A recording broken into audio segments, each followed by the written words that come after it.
Serafina's Pove. "Sarah, where the hell are you?" It felt like an eternity had passed before Judy's voice rang through the trees, ragged and sharp with worry. Another echoed after it. Roxy, more irritated than worried. "If you went and froze your ass off out here, I swear." "I'm here," I called, voice cracking. My throat still burned, and I wasn't sure if the tightness in my chest came from lingering panic or the wave of emotions that surged when I heard Alina. My legs wobbled as I scrambled down the ridge, breath fogging thick in the frigid air. Every step, every handhold, felt like clawing out of my own grave. By the time I reached the others' flashlights flickering weakly between the trees, my arms trembled from the firewood load I had regathered. Most of it had gotten too wet to be much use in a fire, and I cursed myself for ultimately letting my teammates down. Judy nearly tackled me. "Gods above, Sarah, you had me thinking." She broke off, eyes flicking to the bloodied scrapes on my palms, the wood cradled against me like a life buoy. "What happened?" "I'm fine," I lied, forcing a shaky smile. "Just took longer than expected." Roxy crossed her arms. "And what was that longer route through the underworld? You look like you saw a ghost." I held my tongue. I couldn't tell them about the bear without telling them how I'd escaped, and that meant revealing Alina's existence. "Not yet." "So let's get this wood burning before you all turn into ice sculptures, I said, starting the walk back to the cave. "Yeah," Judy agreed. She reached out and took some of the wood from me. "Finn and Talia aren't doing too good?" I winced. "How bad?" She and Roxy exchanged a look that nodded guilt and worry in my stomach. "Let's just hurry," Roxy muttered. The journey back to the cave was shorter than I remembered, and I was grateful for it. All the way back, I stayed alert, my gaze darting through the trees for any sign of the bear. But thankfully, we reached the others without incident. "Fuck," I whispered. Finn and Talia were tangled together. Their skin had paled to an icy blue, and I couldn't tell whose violent tremors were running through whom. I'd dallied too long. If we didn't warm them soon, the cold would take them before morning. We immediately set to work, and in no time, a fire crackled to life inside the cave, flames licking hungrily at the wood I'd stacked. Smoke curled toward the rocky ceiling, where it slipped into unseen vents as the light bathed us in a fragile glow. But fragile was the word, because even pressed close to the flames, Finn and Talia's violent shovers barely subsided. Their bodies shook in jerks like puppets with frayed strings. Judy rubbed Talia's hands between hers, muttering words I couldn't hear. Roxy threw up her arms. "This is insane. Lucian had to know Omegas wouldn't survive this setup. What the fuck was he thinking? Making us fight frostbite instead of finding a talisman?" The crack of her voice struck a chord, because a part of me had wondered the same. "Roxy," Judy snapped. "Don't start." "Don't start? Look at them." Roxy pointed at Talia, then Finn. "We're supposed to be proving worthiness, not crawling into shallow graves. You really think this wasn't stacked against us from the start?" Silence. Her words echoed off the cave walls. I clenched my hands into fists in my lap. "That's enough, Roxy." Her head whipped toward me, defiant. "Tell me I'm wrong, Alpha-born. Tell me you don't see it too." I met her glare with a steadiness I didn't feel. "I see my teammates freezing, and right now, arguing isn't going to keep them alive. Remember the first challenge? Remember how we felt invincible while the stronger wolves were brought to their knees by the mist? I didn't hear you complaining then." Roxy's mouth opened, then closed. She muttered something under her breath, but turned away. "Everything in these trials is for a reason," I added quietly. "Trust that." At least that was what I was trying to do. That was when Alina stirred inside me, her voice brushing against the edges of my mind like velvet. "Deeper in the cave, Sarah.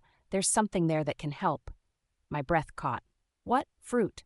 Hard and small, clinging to vines. They've been placed here for you, for wolves who can't withstand the cold the way you can. Find them." I didn't hesitate. Judy and Roxy frowned up at me as I shot to my feet. "Stay here. Keep the fire fed."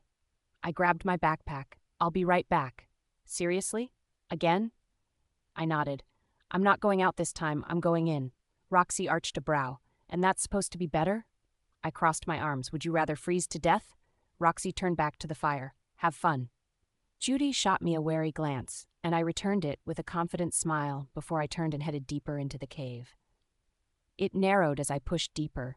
the walls glittering faintly with ice-crusted veins of stone. My breath echoed back at me, the sound unnervingly loud. "How much further?" I asked Alina, a little wary. I couldn't lie to myself. After relying on only my instinct for so long, it was hard now to trust another voice in my head. It was hard not to feel like I'd lost my mind, chasing whispers in the dark. "Trust me, Sarah," she said gently, like she could feel my uncertainty. "I would never steer you wrong." I took a deep breath, cold, damp air filling my lungs. "Right. Okay. Just a little more. There."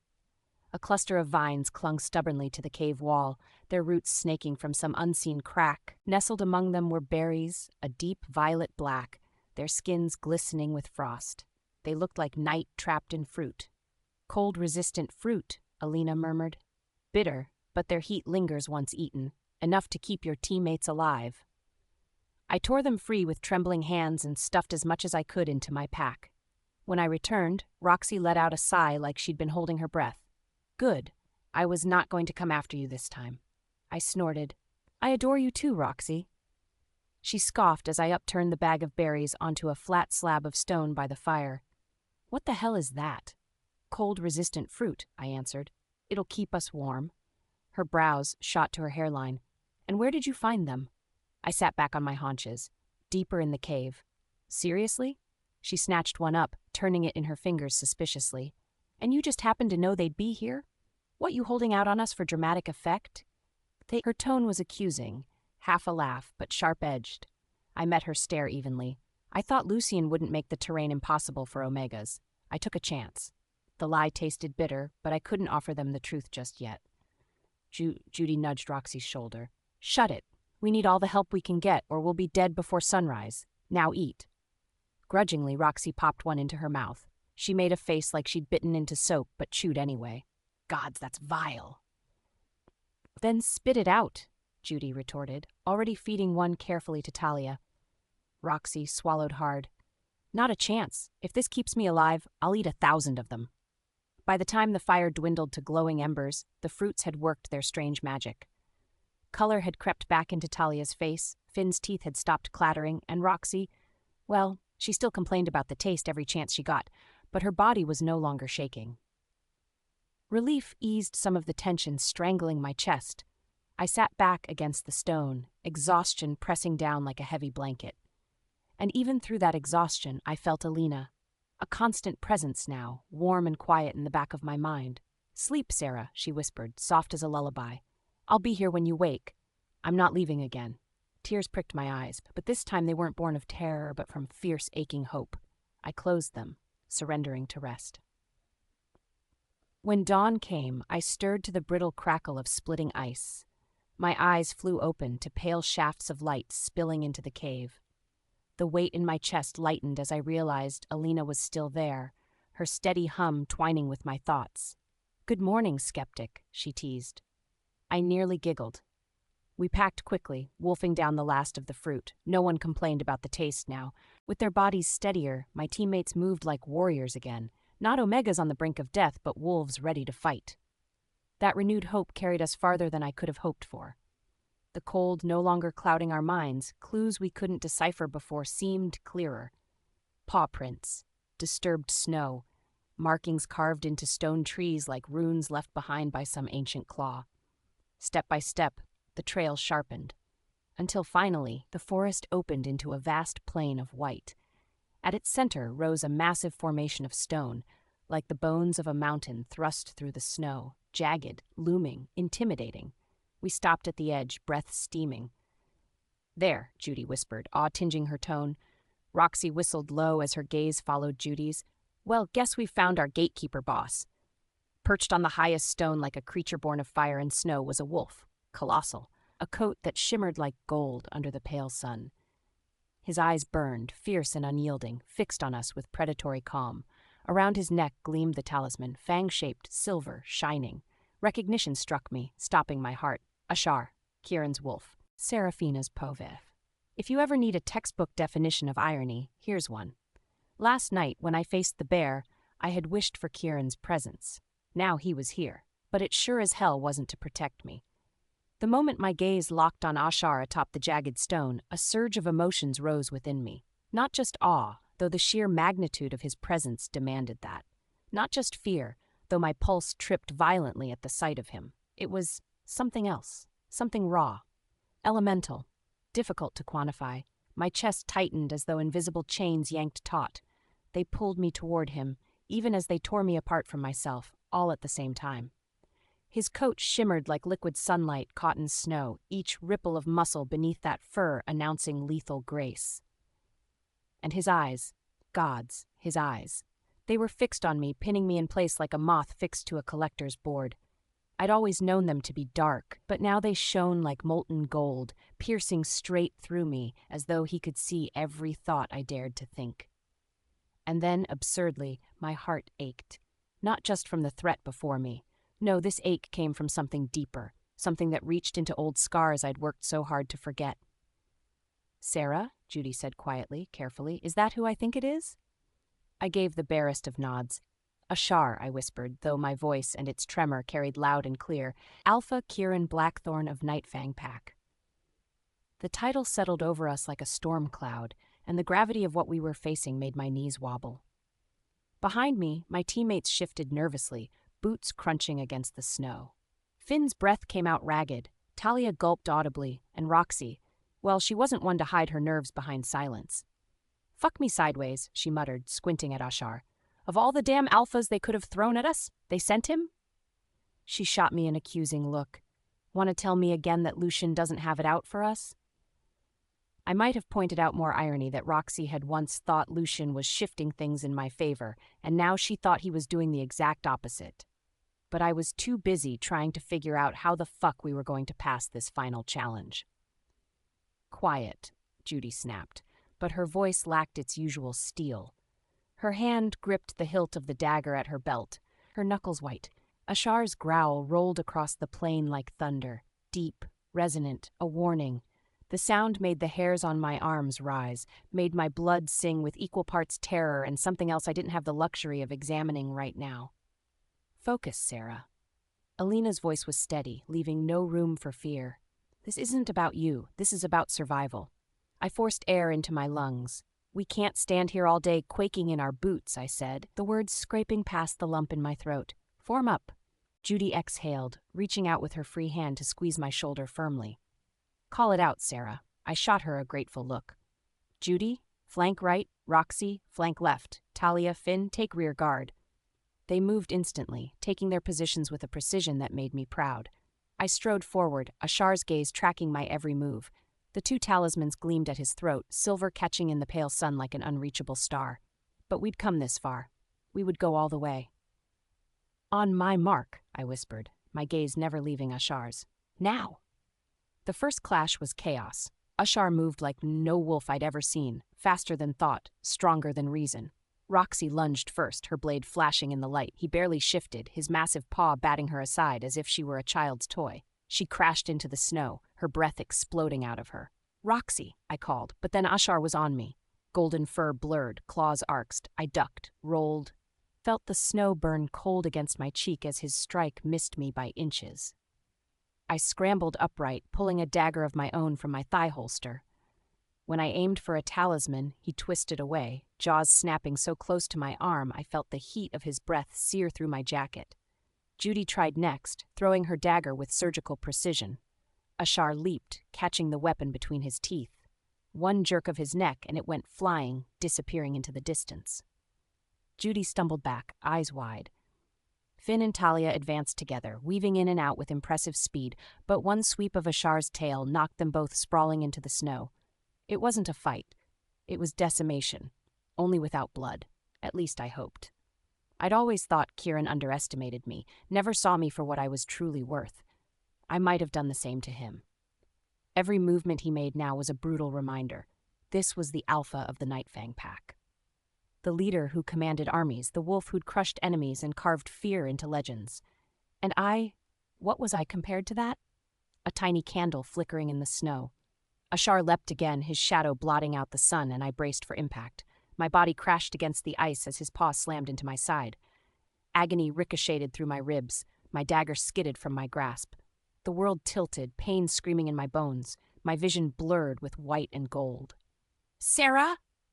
Judy's voice, raw with panic but distant, fading. Ashar loomed above me, his golden eyes locked on mine, fierce, ruthless. For a pounding heartbeat, I lay there, helpless underneath him. I was taken back to the moments just after he rescued me from the rogues. He'd cared for me then, licking my wounds whole. This was not that Ashar. This was the gatekeeper boss. And I was nothing against him. Then, with a final rumbling growl, he stepped back, as though to say, "Try again." If you dare, we did not dare. At least not yet. We regrouped in the shelter of a snowdrift, each of us battered, bruised, and thoroughly humbled. Roxy's lip was split and bleeding. Judy cradled her arm, wincing with every movement. Finn limped heavily, and Talia wheezed with shallow breaths. I cradled my ribs, the sharp pain slicing through every inhale. Unlike the other trials, we weren't merely tested, we were being destroyed. "Gods," Roxy gasped, wiping blood from her chin. "He's not just trying to stop us. He's crushing us." "You don't think," her eyes flicked to me, sharp and accusing, "you don't think he's venting on us because of you?" The words hit harder than Ashar's paw. My chest clenched. "Roxy," Judy's voice was fierce, commanding. "Not another word." "No, let her," I whispered hoarsely. I couldn't lie that I hadn't thought the same. Hadn't I felt the weight of that gaze and fury linger longer on me than anyone else? Lucian had been so bent on making things fair so I would not be seen as favored. But had he forgotten that the pendulum could swing the other way? What was Kieran even doing here in the LST anyway? Was that why he'd been in OTS the other day? I shoved all those thoughts and questions away. All that mattered now was overcoming the obstacle before us. Finn spoke up then, voice strained but steady. "It doesn't matter. Remember the rules. We don't have to defeat him.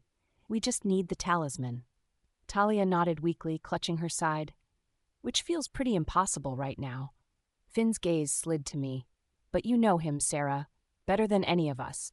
You've seen him fight before, right? There must be something, a tell, some sort of weakness." The weight of their expectation pressed down on me heavier than Ashar's weight. I closed my eyes, reached back into memory. Nights in the Lockwood courtyard, where Ethan and Kieran had sparred for hours while I watched from the shadows, unseen. I remembered the way Kieran always moved with deadly precision, his strikes calculated and exact. The way Ethan, with all his remarkable skills, tried to break through his defenses, but Kieran never gave an inch, never slipped, never faltered. My voice cracked. I shook my head. "I don't know." Disappointment etched into their faces, clear as day. Roxy scoffed. "Figures." Judy glared at her, but said nothing. Silence stretched heavy between us, filled with exhaustion and despair. I stared at the snow, shame burning hotter than the agony in my ribs. They needed me to be more, a leader, a warrior, and I was still just less. "Sarah." Alina's voice pulsed through my mind, warm and steady. My heart lurched. "Alina, I think I know a way." Hope sparked. "You do?" My gaze flicked toward Ashar, still prowling the stone formation with predatory patience, waiting for us to dare approach again. "How?" I whispered inside myself. "Trust me," Alina murmured, her voice like a balm against my raw, frayed spirit. "He's not invincible. No one is. Let me guide you. Together we can find the opening." My breath caught. My chest thudded with something I couldn't name. Hope, fear, and beneath it all, a trembling, dangerous yearning. For what? I had no fucking clue. Regardless, I steeled myself. What do I have to do? Seraphina's Pove. My pulse drummed so loud that I could barely hear Alina when she spoke.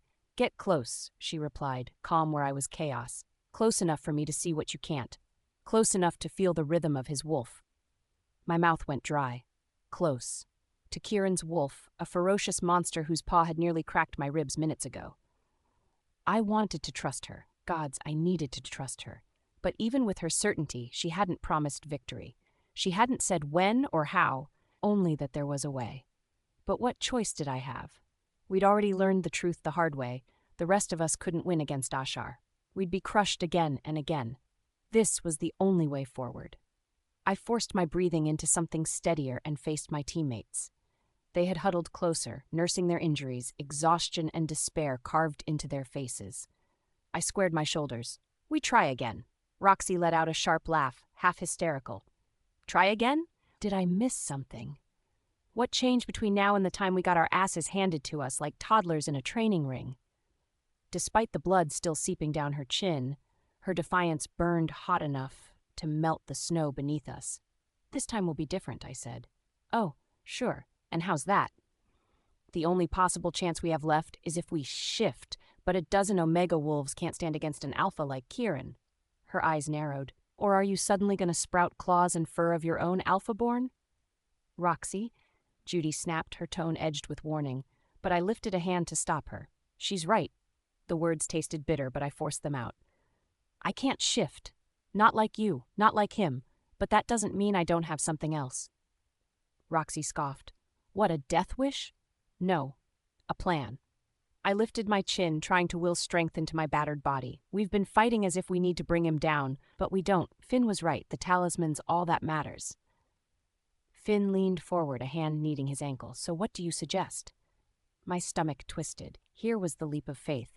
I couldn't tell them about Alina. Couldn't admit there was another consciousness in me whispering secrets. I need you to trust me, I said.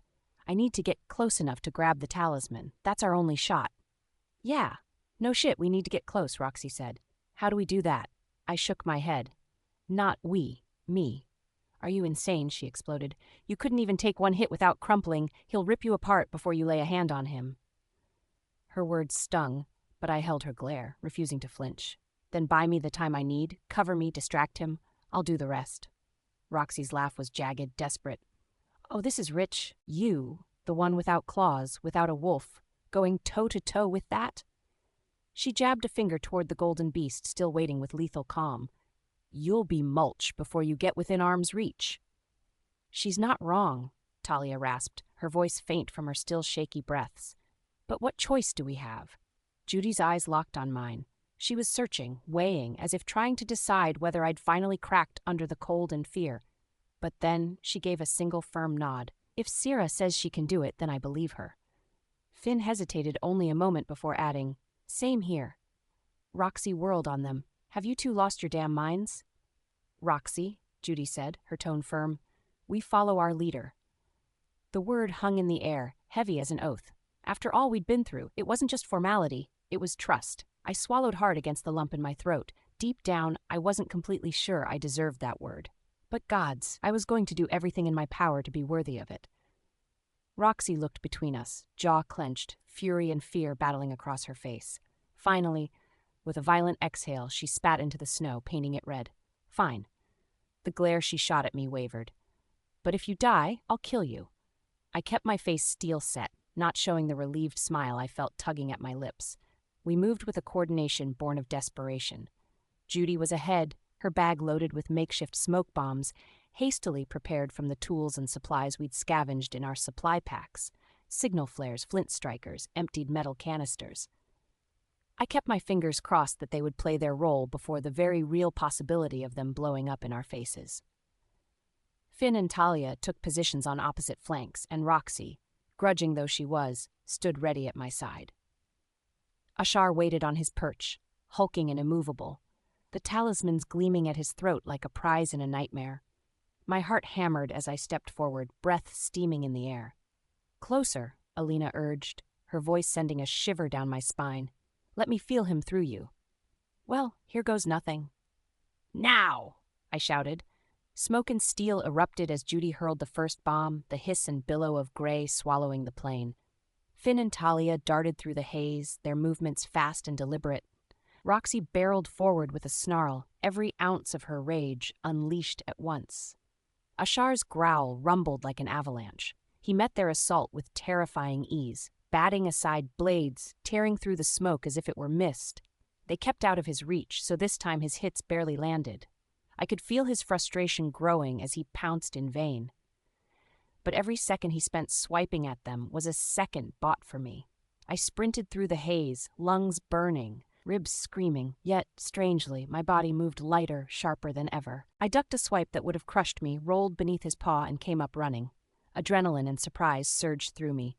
Your reflexes are mine, Alina whispered. Don't think. Move. So I did, faster than I ever remembered being. Not a wolf, not claws and fangs, but not human either.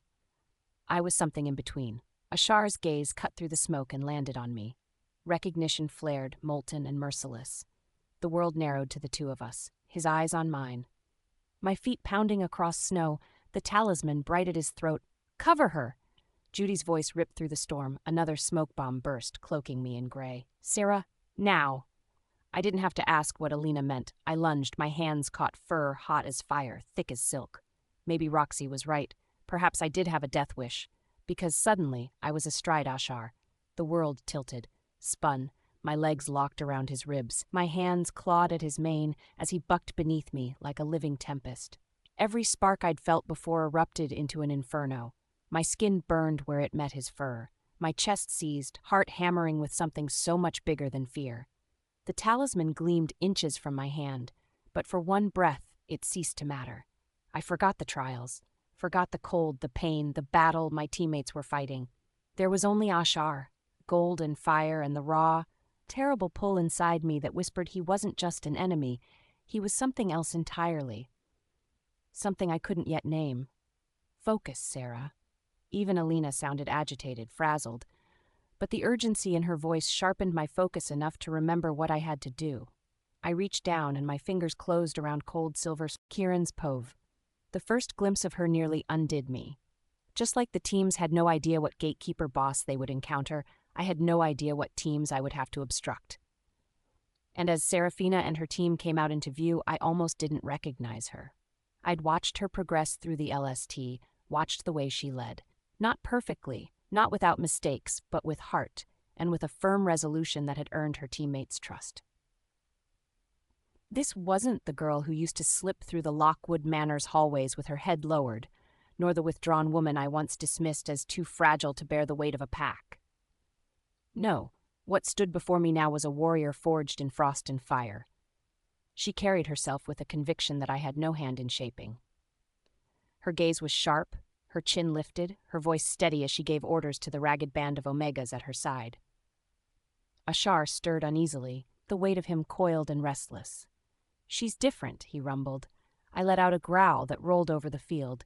To them, it was a warning. To me, it was agreement. Different, and still the same. Because one thing was becoming clearer to me. This has always been Sarah. But I'd been a blind, arrogant bastard, too consumed by my flawed perspective to see who she'd always been. The quiet resilience I'd overlooked in our years together had sharpened into edge, into steel. Something fierce enough that it could no longer be ignored. But this was no time for reflection. I had come here armored in the authority of the gatekeeper boss, the trial's final wall between her team and advancement. My wolf's power was meant to daunt them, my dominance to crush their will before they even attempted the first blow. That role left no room for indulgence, so when the group spread out at her quiet command and took attack positions, I braced myself. If there ever was an underdog story in the LST, it would be Sarah's team. All of them Omegas, their very birthright a weakness. But they'd persevered, fought through all obstacles to get here. I almost felt bad for them. If they'd faced anyone else, they might have stood a chance. But against Ashar? Against Nightfang's Alpha? Well, I looked forward to watching them try. Ashar surged with me. His golden paws hit stone, and we met their attack head-on. I was prepared for the usual. Students lunging wild, blades flashing without strategy, egos in desperation drowning out discipline. But this was different. The seamlessness of their movements shocked me. Omegas weren't trained for this level of coordination, but under OTS's teaching, under Serafina's hand, they were more than their rank. Of course, none of it was enough. Against Ashar, they were snowflakes striking fire. My wolf was born for battle, for conquest. Every strike they made, every desperate push, met only with my counter. My claws shredded their defenses. My fangs snapped inches from flesh. I kept my blows clean. No killing strikes, no claws raked deep. But I did not hold back strength. They needed to understand what it meant to face an alpha. And yet, even as I threw them into the snow, battered and broken, as their endurance waned and their breathing grew ragged, they pressed forward, driven by whatever determination had brought them this far. Ashar rumbled his approval in my mind. They fight like a pack. Yes, I admitted silently, because she leads them like one. What would Nightfang be today, I wondered, if I'd let Sarah lead at my side? Like he was searching for the answer from her, Ashar lunged and his paws pinned Sarah to the ground. I looked into her eyes. Defiance burned there, tangled with fear but unbroken. For an instant, something inside me cracked wide open before I forced it shut. Ashar's snarl faltered. Instead of striking, he stepped back, growl simmering low, daring her to rise again, and beautifully, magnificently, she did. The second assault began quicker than I expected. Smoke hissed from Judy's bombs, cloaking the air in gray. Finn and Talia pressed from the sides. Roxy thundered forward, reckless fury embodied. Serafina broke from the haze, sprinting straight toward Ashar, and our eyes locked again. For a heartbeat, I expected the girl I had once known. Hesitant, unsure, too human to survive among wolves. But she wasn't that girl anymore, and suddenly, she was on me. The world stopped. The moment her palms sank into my fur, fire exploded inside me, searing every nerve. Sparks burst through me, hot, violent, impossible to ignore. Ashar froze mid-snarl. His senses sharpened, narrowed, searching for something just out of reach. "There it is again," he growled. "That pull." It wasn't the first time. During our earlier clashes, I'd felt flickers of it, heat where there should have been none, a strange charge in the air whenever her eyes locked with mine. I'd dismissed it then, buried it under focus. But this was undeniable. Serafina clung to me like she belonged there, and Ashar, damn him, leaned into it, straining toward her instead of bucking her off. "Closer," Ashar urged, restless, almost hungry. "Don't let her slip. There's something sweet and burning all at once. Not just her scent, not just the physical contact. Something deeper, more elusive, something that made my wolf howl in recognition he couldn't name." Then she wrenched the talisman from my throat. A second later, she leapt clear, retreating to her team with the token clutched tight. Ashar roared in outrage, and I staggered, disoriented, not from the blow, but from the loss. The sudden absence of her touch left me raw, exposed, as if someone had torn a piece of me away. I would have been furious if I weren't too busy reeling. The gatekeeper boss was supposed to crush them, and yet Sarah had done the impossible. Wolfless, underestimated, cornered, and she'd seized Victor from right under my nose, literally. Pride surged hot and relentless, so fierce it ached, and with it, regret sharp as the bite of the winter air. Both collided until I could scarcely tell them apart. I had spent years convincing myself that Serafina was too meek, that she lacked the power to shoulder the title of Luna, that she was incapable of leadership simply because she lacked claws and fangs. I told myself it was better to let my mother keep the title, that Sarah would crumble under scrutiny, that she was better hidden, silent, out of the way. And now she'd made a liar of every cruel, ignorant assumption I had ever uttered, even in silence. Wolfless or not, she was stronger than I had ever allowed myself to believe. Ashar growled again, impatient as her team made a furious dash for the exit zone just a few feet away. "Pursue her," he urged, his voice guttural in my skull. "She has something we need." I knew he didn't mean the talisman. There was something else gnawing at him, some need he couldn't articulate. And damn me, I felt it too.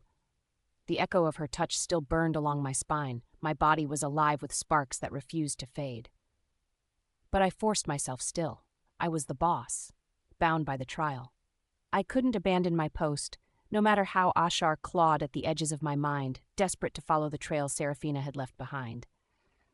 And before disobedient longing could further drive me mad, I heard rustling, the telltale crunch of more boots in snow.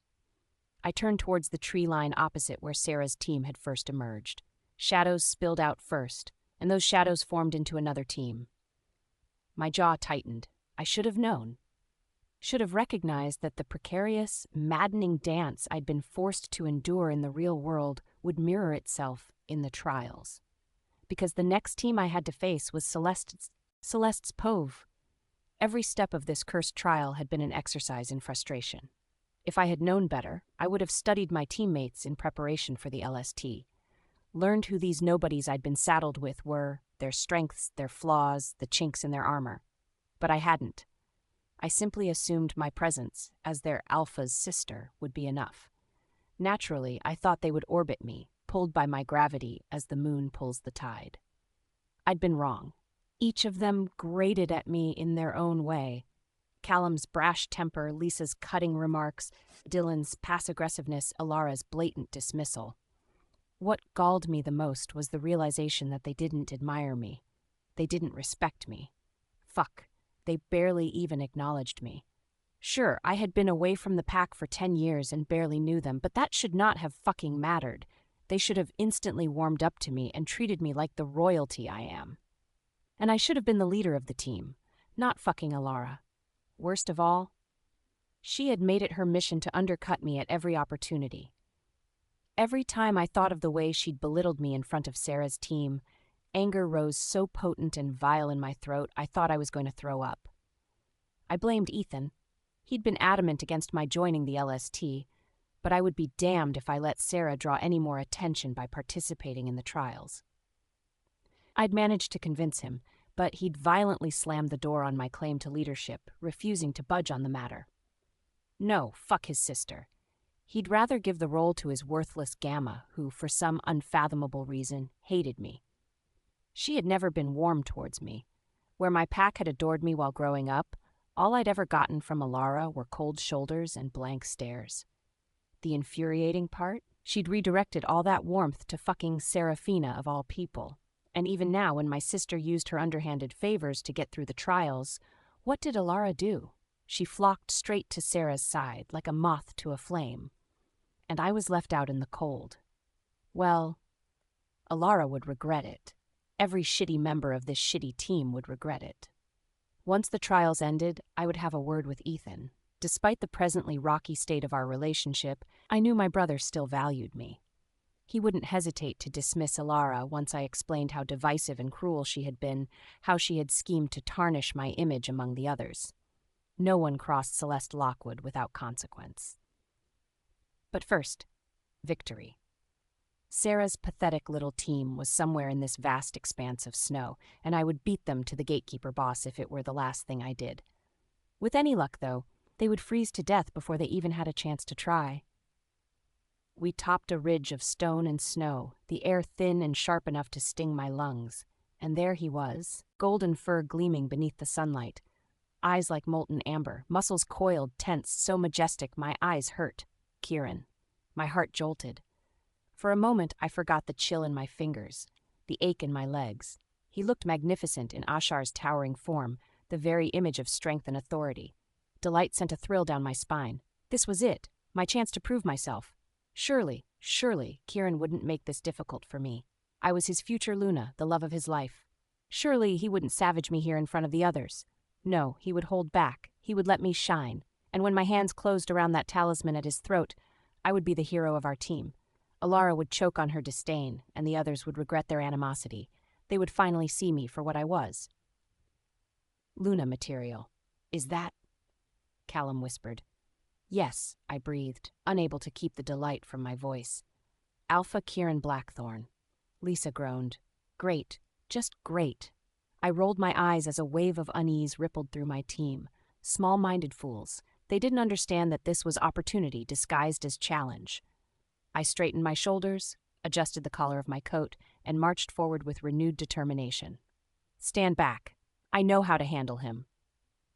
Alara grabbed my arm, her iron grip stilling me. Excuse me, where the fuck do you think you're going? He's my fiancé, I declared proudly. They might as well have handed us the talisman on a silver platter. Alara scoffed. You think that matters here? What, you're just going to waltz over to him and he'll give it up? How dense are you? I fought the urge to slap the look of contempt off her face. Watch and learn. Bitch. I wrenched free of Alara's grip and strode ahead, each crunch of my boots into the snow a declaration of certainty. Kieran. My voice rang clear across the expanse, crisp as the cold. I lifted my chin, letting the wind whip strands of hair around my face, in what I imagined was a rather striking picture. It's me, baby. For the briefest heartbeat, his golden gaze flicked toward me. Recognition, surely that was recognition, lit in those molten eyes. Kieran, I said again, softer this time, taking another deliberate step forward. There's no need for this charade. Just let me take the talisman, babe. Ashar's massive form shifted, muscles tightening. The ground trembled with the subtle scrape of his claws on stone. His breath billowed in hot clouds that rolled toward me like a warning. Still, I pressed forward. Kieran would never hurt me. I'm your future, Luna, I reminded him sweetly. Imagine the honor I'll bring to us when I win the LST. That was when the growl came. Low, reverberating, so deep it rattled my bones. The hair on my arms stood on end. Ashar's lips peeled back, revealing fangs longer than my fingers. My steps halted. The growl rose into a snarl as he lunged, faster than my eyes could follow. The sheer force of his ascent knocked the air from my lungs, though he hadn't yet touched me. But he would be on me in an instant, claws gleaming, teeth flashing. I was shoved sideways, sent sprawling into the snow. Alara stood in my place, braced, eyes blazing. "Are you insane?" she shouted at me, even as she parried the strike with her blade. Sparks flew where steel met claw. "He was about to rip you in half." "He wouldn't have," I cried, scrambling upright, but my voice cracked around the edges. My heart was hammering in my throat, traitorous and loud. Kieran would never hurt me, right? "He would have," Alara snapped. "You fucking idiot." Ashar reared back, roaring, and the rest of my team rushed in. Callum charged first, his axe gleaming as he swung at Ashar's flank. The wolf batted him away with a single sweep of his paw, sending him crashing into Lisa, who cursed as they both tumbled into a snowdrift. Dylan circled warily, shooting darts in quick succession, but they bounced harmlessly off that gleaming hide. Alara was everywhere at once, blocking, dodging, countering, her movements sharp and efficient, her face set in grim concentration. And me? I hung back. Just for a moment, just long enough to catch my breath. Regroup. Strategize. As my teammates' ragged gasps and furious yells filled the air, I waited for the perfect opening. Aluna must be cunning as well as strong, after all. This wasn't cowardice, it was strategy. A struck again, faster than any of them could track. Callum went down hard. Lisa barely rolled away in time. Dylan's jacket was torn open with a single swipe, vicious claws barely missing skin. And through it all, Ashar's eyes remained cool, impersonal. He wasn't even looking at me anymore. Didn't he see? Didn't he understand? This was supposed to be my triumph, my vindication. Still, maybe he was only pretending. After all, he had a reputation to uphold, and couldn't be seen so obviously playing favorites. Perhaps, at just the right moment, he would falter. Allow me to strike, to seize victory. Yes, that was what this was, a performance. It had to be. I darted forward then, teeth gritted, hands reaching out to him. "Kieran!" I shouted, pouring every ounce of command and desperation into my voice. "Yield it to me." His head whipped toward me and our eyes met. I exhaled. "That's right, baby. Let me." Ashar's massive tail whipped sideways, slamming into my ribs. The world spun as I was flung through the air and landed hard on my side. Pain ripped through me, sharp and hot, stealing my breath. I gasped, coughing, tasting blood. When I lifted my head, Alara was glaring at me across the battlefield. "Stay back if you're going to be fucking useless," she barked before turning to drive her blade into Ashar's leg. Ashar stepped out of her blade's path and simultaneously lowered his head, slamming it hard into her chest. I heard her brutal exhale as she was tossed into the air and landed in a heap next to Callum. Useless. The word echoed, louder than the growls, louder than the clash of steel and roar of fury. My hands curled into fists. I wasn't useless. I wasn't. And I would prove it, damn it! "Enough," I gasped, rising on shaky legs. My hands trembled, but I pressed them to my chest as though in a heartfelt plea. I knew how to play this game. If strength failed, there was always emotion. Kieran loved me. Surely he couldn't stand to see me hurt. "Kieran, please." My lower lip wobbled. Tears filled my eyes, just enough to make them glassy. "It's me." Ashar's ears flicked. His great head tilted, just barely, as if listening. Encouraged, I pressed on. "You don't have to keep this up. We've fought so hard already. Just let us pass. Let me prove myself. Hand me victory," I thought desperately. Crown me in front of them all. But Ashar's, eyes remained cold. Impenetrable. He did not lower his guard. He did not relent. In that moment, the truth pricked sharp. Kieran wasn't indulging me. He wasn't favoring me. He was treating me as nothing more than another challenger to be crushed. A sour feeling tightened my stomach. I recognized it. It had been growing more and more lately, festering, yawning deeper with each dismissal, each rejection from Kieran. Hate. Behind me, Alara let out a furious hiss. "You've got to be kidding me," she spat, pushing herself up with a pained groan. "You're begging him? That's your plan?" "It's strategy," I snapped, whirling on her. "Do you think raw force will work? We've been throwing ourselves at him for minutes, and look at us, bleeding, bruised, exhausted. This is the smarter way." "Pathetic is what it is," Callum muttered. Tell me about it, Lisa agreed.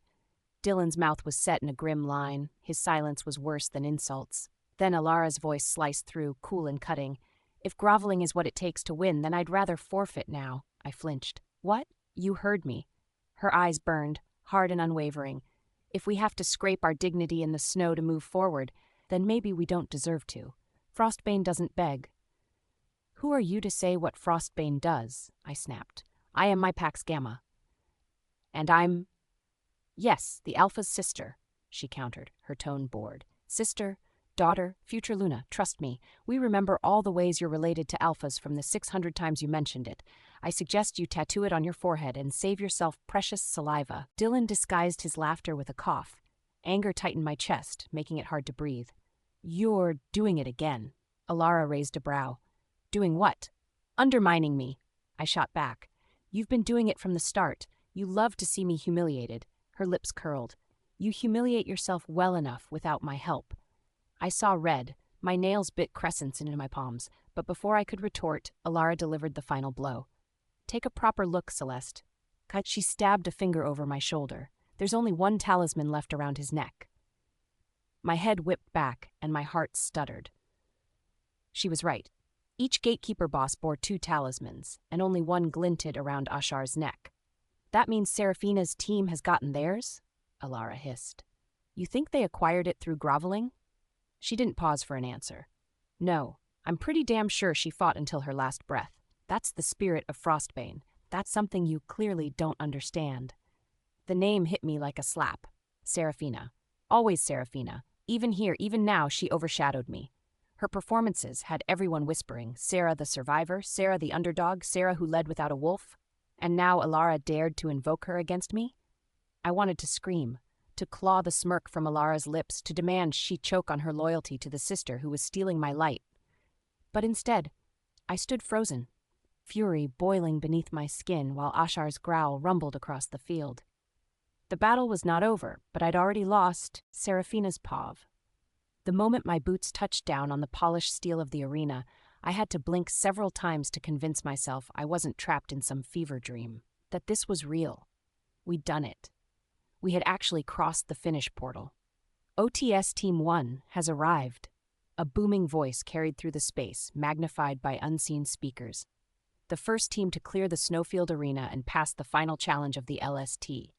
For a moment, there was silence, as though the gathered crowd of spectators couldn't quite believe what they were seeing or hearing. Then, all at once, the hall erupted into cheers. The roar was deafening. Wolves howled in delight, fists punched into the air, and even a few of the non-competing members of the other milling around turned to gape at us. For a moment, my team stood frozen, dazed. The words replayed in my head, almost indecipherable. First? Did he really say first? A whoop caught me off guard, and suddenly I was lifted right off my feet. We did it! Finn shouted, spinning me around like a victorious flag. I laughed breathlessly, not knowing which was more shocking, that Finn was showing this much emotion or that, "Holy shit, we did it! Raise her higher!" Judy cackled, and between the two of them, and Roxy and Talia jumping in for support, I found myself hoisted onto their shoulders, carried through the throng as though I were some conquering hero. The world tilted crazily. Faces blurred into a sea of shining eyes and clapping hands. My ears rang with my teammates' jubilant laughter. I couldn't stop grinning, joy bursting in me like fireworks. For the first time in ages, happiness didn't feel forbidden or dangerous. It rushed through me, wild and exhilarating. I'd fought for this with blood, sweat, and potential hypothermia. I'd fucking earned this feeling. We actually did it! Judy cried from below me, her voice breaking with disbelief. We beat them all? Talia, cheeks red and eyes bright, added, First place? We're in first place? My first urge was to pinch myself. Surely this had to be a dream. But I immediately discarded the notion. I wouldn't let my lingering self-doubt steal this precious moment from me. Instead, I threw my arms up, laughing until my sore ribs ached. The noise of the crowd seemed to swell with me, feeding my own breathless euphoria. Once inside the resting room, the exhilaration thinned into something steadier. We collapsed onto the benches, sweaty and bruised and sore, but grinning like fools. Medics in crisp white tunics were already moving among us like silent ghosts, their satchels clinking with vials and bandages. One leaned over Roxy, examining the cut on her lip. Another pressed a cool compress to Finn's shoulder and another to his ankle while checking his pulse. I shrugged off my jacket and lifted my shirt as one knelt beside me. I winced when she gingerly pressed on the rapidly forming bruise. If I looked, it would probably be in the shape of Ashar's paw. The faint smell of antiseptic herbs cut through the room's damp musk of sweat and frost. "I thought we were done for," Talia admitted, hugging her knees as a medic dabbed at her cheek. "No way we'd last the night." "That fruit saved our asses," Judy said, tossing her braid over her shoulder as a healer dabbed at burns on her hands. "Don't care if it tasted like rotten bark. It worked." Roxy let out a half-groan, half-laugh, dabbing an alcohol wipe against her lip by herself. And here I was ready to accuse Lucian of trying to freeze us on purpose. Guess I owe him half an apology. "Half?" Finn teased as a medic sprayed a numbing mist on his ankle. "Fine, a quarter." Roxy smirked, but her eyes softened when they drifted to me. "You held us together, Sarah. None of us would have made it without you." Heat flared in my cheeks. The compliment meant 100 times more coming from Roxy. "We did it together," I insisted, letting out a breath when a cool salve was spread over my bruising ribs. "Every one of us kept fighting, even when it seemed impossible." Judy snorted. "Maybe, but you're the one who jumped on Ashar's back. How did you even come up with that? Pretty sure that counts as suicidal bravery." "Or plain suicide," Roxy muttered. I laughed, but inside, my chest tightened. They didn't know the truth, that Alina had been there, guiding my every step. The real victory was hers. Alina stirred at the thought, her voice brushing against my consciousness with quiet pride. "You were the one who trusted me. And remember, Sarah, I am you. This victory is ours." My throat constricted. After so long without her, hearing her voice still felt like a miracle I didn't dare believe in fully. The room gradually quieted as the others' exhaustion caught up with them. Medics moved briskly, sealing cuts with shimmering gel, securing bandages and slings where needed, whispering instructions about rest and hydration. I knew my teammates' wolf healing would kick in soon enough. Maybe I should have felt jealous, watching their wounds knit together while mine lingered. But the bruises felt like badges of honor, proof of my survival, a trophy in their own right. On the massive central screen, battles from the other arenas played out in real time. The OTS had spared no expense, every angle captured, every strike magnified for dramatic effect. The Snowfield arena still flickered on the screen, showing Celeste's team locked in vicious combat with Ashar. I may or may not have smirked when he smacked her to the ground. At least he wasn't playing favorites. Cypress Vale was slogging across a bridge over a river of lava, their movements sluggish with exhaustion. But at their head, a talisman glinted in Alpha Thomas's fist. I leaned back against the bench, arms crossed, and let my gaze travel across the images. The more I watched, the clearer it became. This wasn't just a trial. It was a spectacle. A carefully crafted show of strategy, endurance, and sheer willpower. And it was working. I could almost feel the weight of eyes from across the werewolf world, watching, judging, measuring. Lucian's vision for the OTS was unfolding perfectly, and I had to admit, it was brilliant. After this, no one would be able to ignore him or the OTS again. He's changing everything, I realized, pride sweeping through me.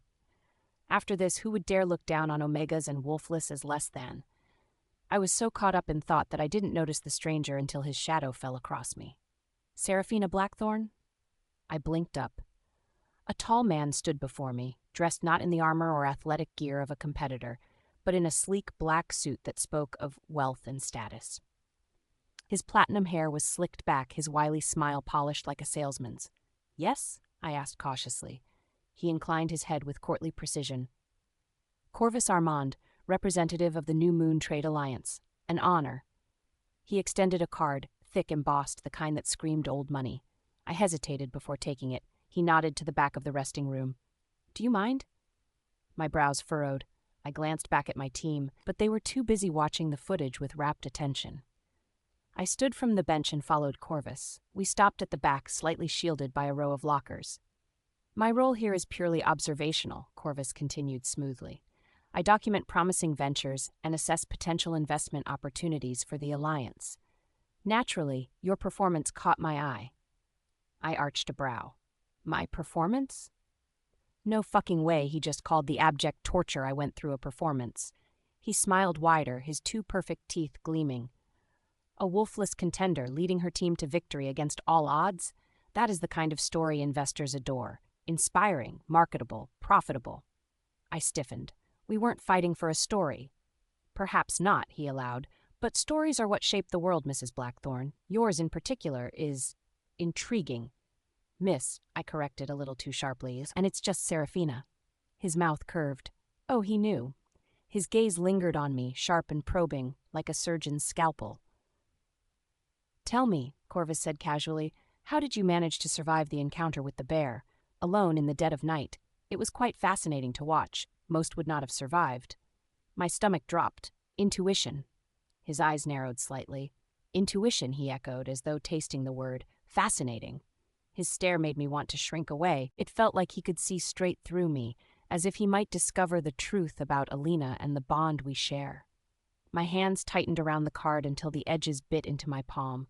I forced my expression into something cool, distant. If you'll excuse me, I should get back to my team. Corvus dipped his head, his smile never wavering. Of course, I didn't mean to unsettle you. The Alliance merely wishes to extend goodwill. We look forward to future collaborations, should opportunity arise. And with that, he vanished back into the crowd, leaving a chill in his wake. I exhaled slowly, tension bleeding from my shoulders. What the hell was that about? Alina's voice stirred softly. Men like him are always circling, vultures looking for weakness to exploit. You did well to say little. Still, I whispered inwardly, he looked at me like he knew, like he could see you. He cannot, Alina reassured. No one can, not yet. And then, I finally asked the question that had gnawed at me since the snowfield arena. Why now? I thought. Why did you wake when you did? For a long moment, silence stretched between us. Then Alina's reply came, quiet but steady. Because you were in danger, real danger. Instinct to protect you pulled me through, no matter how weak I was. Survival demanded it. I bit my lip. So you were here all along? Watching me struggle alone? I have always been with you, but I could not reach you, not fully. Something held me back, something I am not ready to name. Not yet. Her words landed heavy, filling me with both relief and unease. But, you'll stay? I'll stay. I won't leave you again, Alina promised. My chest swelled with overwhelming gratitude. I didn't care about the unanswered questions, not at the moment. I had her now. That was enough. Suddenly, a fanfare of horns cut through the chamber, drawing everyone's attention. The announcer's voice thundered from above once more. The results are in. With the final portals crossed, the champions of the latent spark trials have been determined. Serafina's pove. The echoes of the horns reverberated through my entire body as the thunderous voice wasted no time in announcing, and the champions of the latent spark trials are OTS Team 1. The cheers that followed rattled my bones. My team erupted in stunned cries, and for one heart-stopping second, it felt as though my soul had lifted from my body. Like I was floating high, high above, watching this impossible thing happen to someone else. We'd won. I knew we'd been the first team to pass the last trial, and, technically, I'd known what that meant. But knowing was one thing. Hearing it broadcast to the world was something entirely different. The central screen blazed with our images, us, battered and bruised, crossing the portal in slow-motion replay. I hugged my arms around myself, unable to tear my gaze from the footage. Objectively, I knew it was us up there. Sweat, blood, terror, and all. But the spectacle had stripped away the raw edges, turning us into something unrecognizable. Heroes, champions. The next words followed, grounding me to the present. In second place is Cypress Vale Pack. A ripple of applause carried through the crowd, celebratory but not quite as resounding as the ovation we'd just received. The image of their team replaced ours on the central screen. They were drenched in sweat. Parts of their uniforms were singed from the heat of their arena. Still, they stood tall and proud, their talisman glinting at Alpha Thomas's neck like a spoil of war. I thought back to the first time they'd arrived at the hotel when I'd checked them in, nervous at their commanding presence. They'd seemed untouchable. But we had surpassed them. Elation ballooned in my chest, a blazing, undeniable pride in myself and my team. And finally, in third place, OTS Team 2. Gasps rippled through the rest chamber. Jessica's team had clawed their way to victory by the thinnest margin. The screen showed a brief replay of their battle against their gatekeeper boss in Storm Ridge Arena, neck and neck with Seabreeze. The final moments showed Jessica's last-ditch grab for the talisman, her team's breathless dive through the exit, Seabreeze hot on their tail. Conflicting emotions swirled in my stomach. On one hand, I was glad that OTS teams had claimed 2 of the winning slots. On the other hand, I was bitter that it had been Jessica's team that claimed that victory. And above everything, triumph blazed through me. I was so fucking happy I'd beaten her. I could still picture the smug tilt of her mouth when she'd strutted into the restaurant the night after the first challenge, claiming she would lead OTS to first place. The image of her clutching a bronze medal while my team and I wore gold was so deliciously satisfying, I almost felt guilty. Almost. The next hour blurred into a dizzying parade of celebration. Still clad in our battered arena gear, streaked with half-frozen sweat and crisscrossed with fresh bandages, the OTS staff swept us from the rest chamber and down marble halls that gleamed beneath crystal chandeliers. The scent of polish and fresh parchment lingered in the air as we were led into the grand hall, which had been transformed for the award ceremony. Flags from every competing pack, including OTS, hung in neat rows along the walls. Dozens of cameras lined the stage, their red recording lights winking like watchful eyes. Rows of spectators filled the mezzanines above, buzzing with chatter and applause. We stood at the center, spotlights blinding, hearts pounding. And then Lucien appeared. He strode from the crowd with the effortless confidence of a man who owned the room. His silver suit caught the glow of the lights, crisp and immaculate, his every step deliberate. My heart jolted at the sight of him, a longing ache breaking through my composure. Gods, I'd missed him. I hadn't realized just how much until he was right in front of me. I had so much I wanted to say to him, tales of the trials, the hundreds of questions that had surfaced during. But for now, I just greedily drank in the sight of him, making up for all the time I hadn't been able to see him. "Congratulations, champions," Lucien said, his voice carrying its usual smooth authority. His gaze flickered over our battered, bruised faces, and when it landed on me, warmth softened his eyes. I felt an answering heat bloom in my cheeks, all the way down to my toes, and my pulse quickened. "You've not only surpassed expectations, you've shattered them." His beam was brighter than all the spotlights shining over us. "I am proud to extend this victory to you, and to OTS." He raised a hand, and on cue, attendants strode forward, bearing the prizes on polished trays. First came the medals, gold, silver, and bronze discs, etched with the OTS crest, strung on ribbons of deep midnight blue. They caught the light as Lucien himself placed them around each champion's neck, before pressing a thick envelope in their hands. When he stopped in front of me, his lips twitched like he was holding back a face-splitting grin. The pride shining in his eyes nearly buckled my knees, and for a moment I had to lock my legs to keep standing. When he draped the medal around my neck, he leaned in, almost imperceptibly. The baritone of his voice rumbled through me. "I knew you could do it." His warmth was only there for a split second before he pulled back and moved to Judy at my side. But it lingered with me. My heart fluttered. I gripped the thick envelope he pressed into my hand. A cash reward, weighty and substantial. But it was nothing compared to the weight of his faith in me. I looked out into the crowd, at all the faces, strange and familiar, celebrating me now that I'd won. But Lucien, he'd celebrated me from the beginning. He'd seen what I was capable of before anyone else. And honestly, that felt as valuable as all the prizes I was being bestowed with. After the medals, 2 attendants carried a reinforced chest between them, its polished surface inlaid with moonstone ornamentation. They set it on the velvet-draped table at center stage, and when the lid was lifted, the crowd gasped as though a constellation had been unveiled.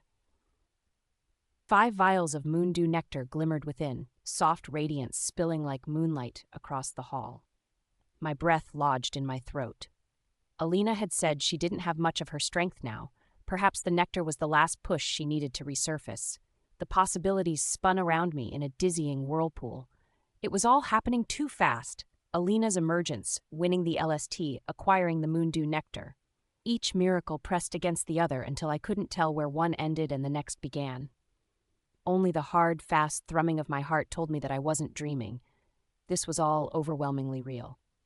Again, Lucian extended the prizes himself. This one only for my team, the champions. He placed each individual vial into its own chest.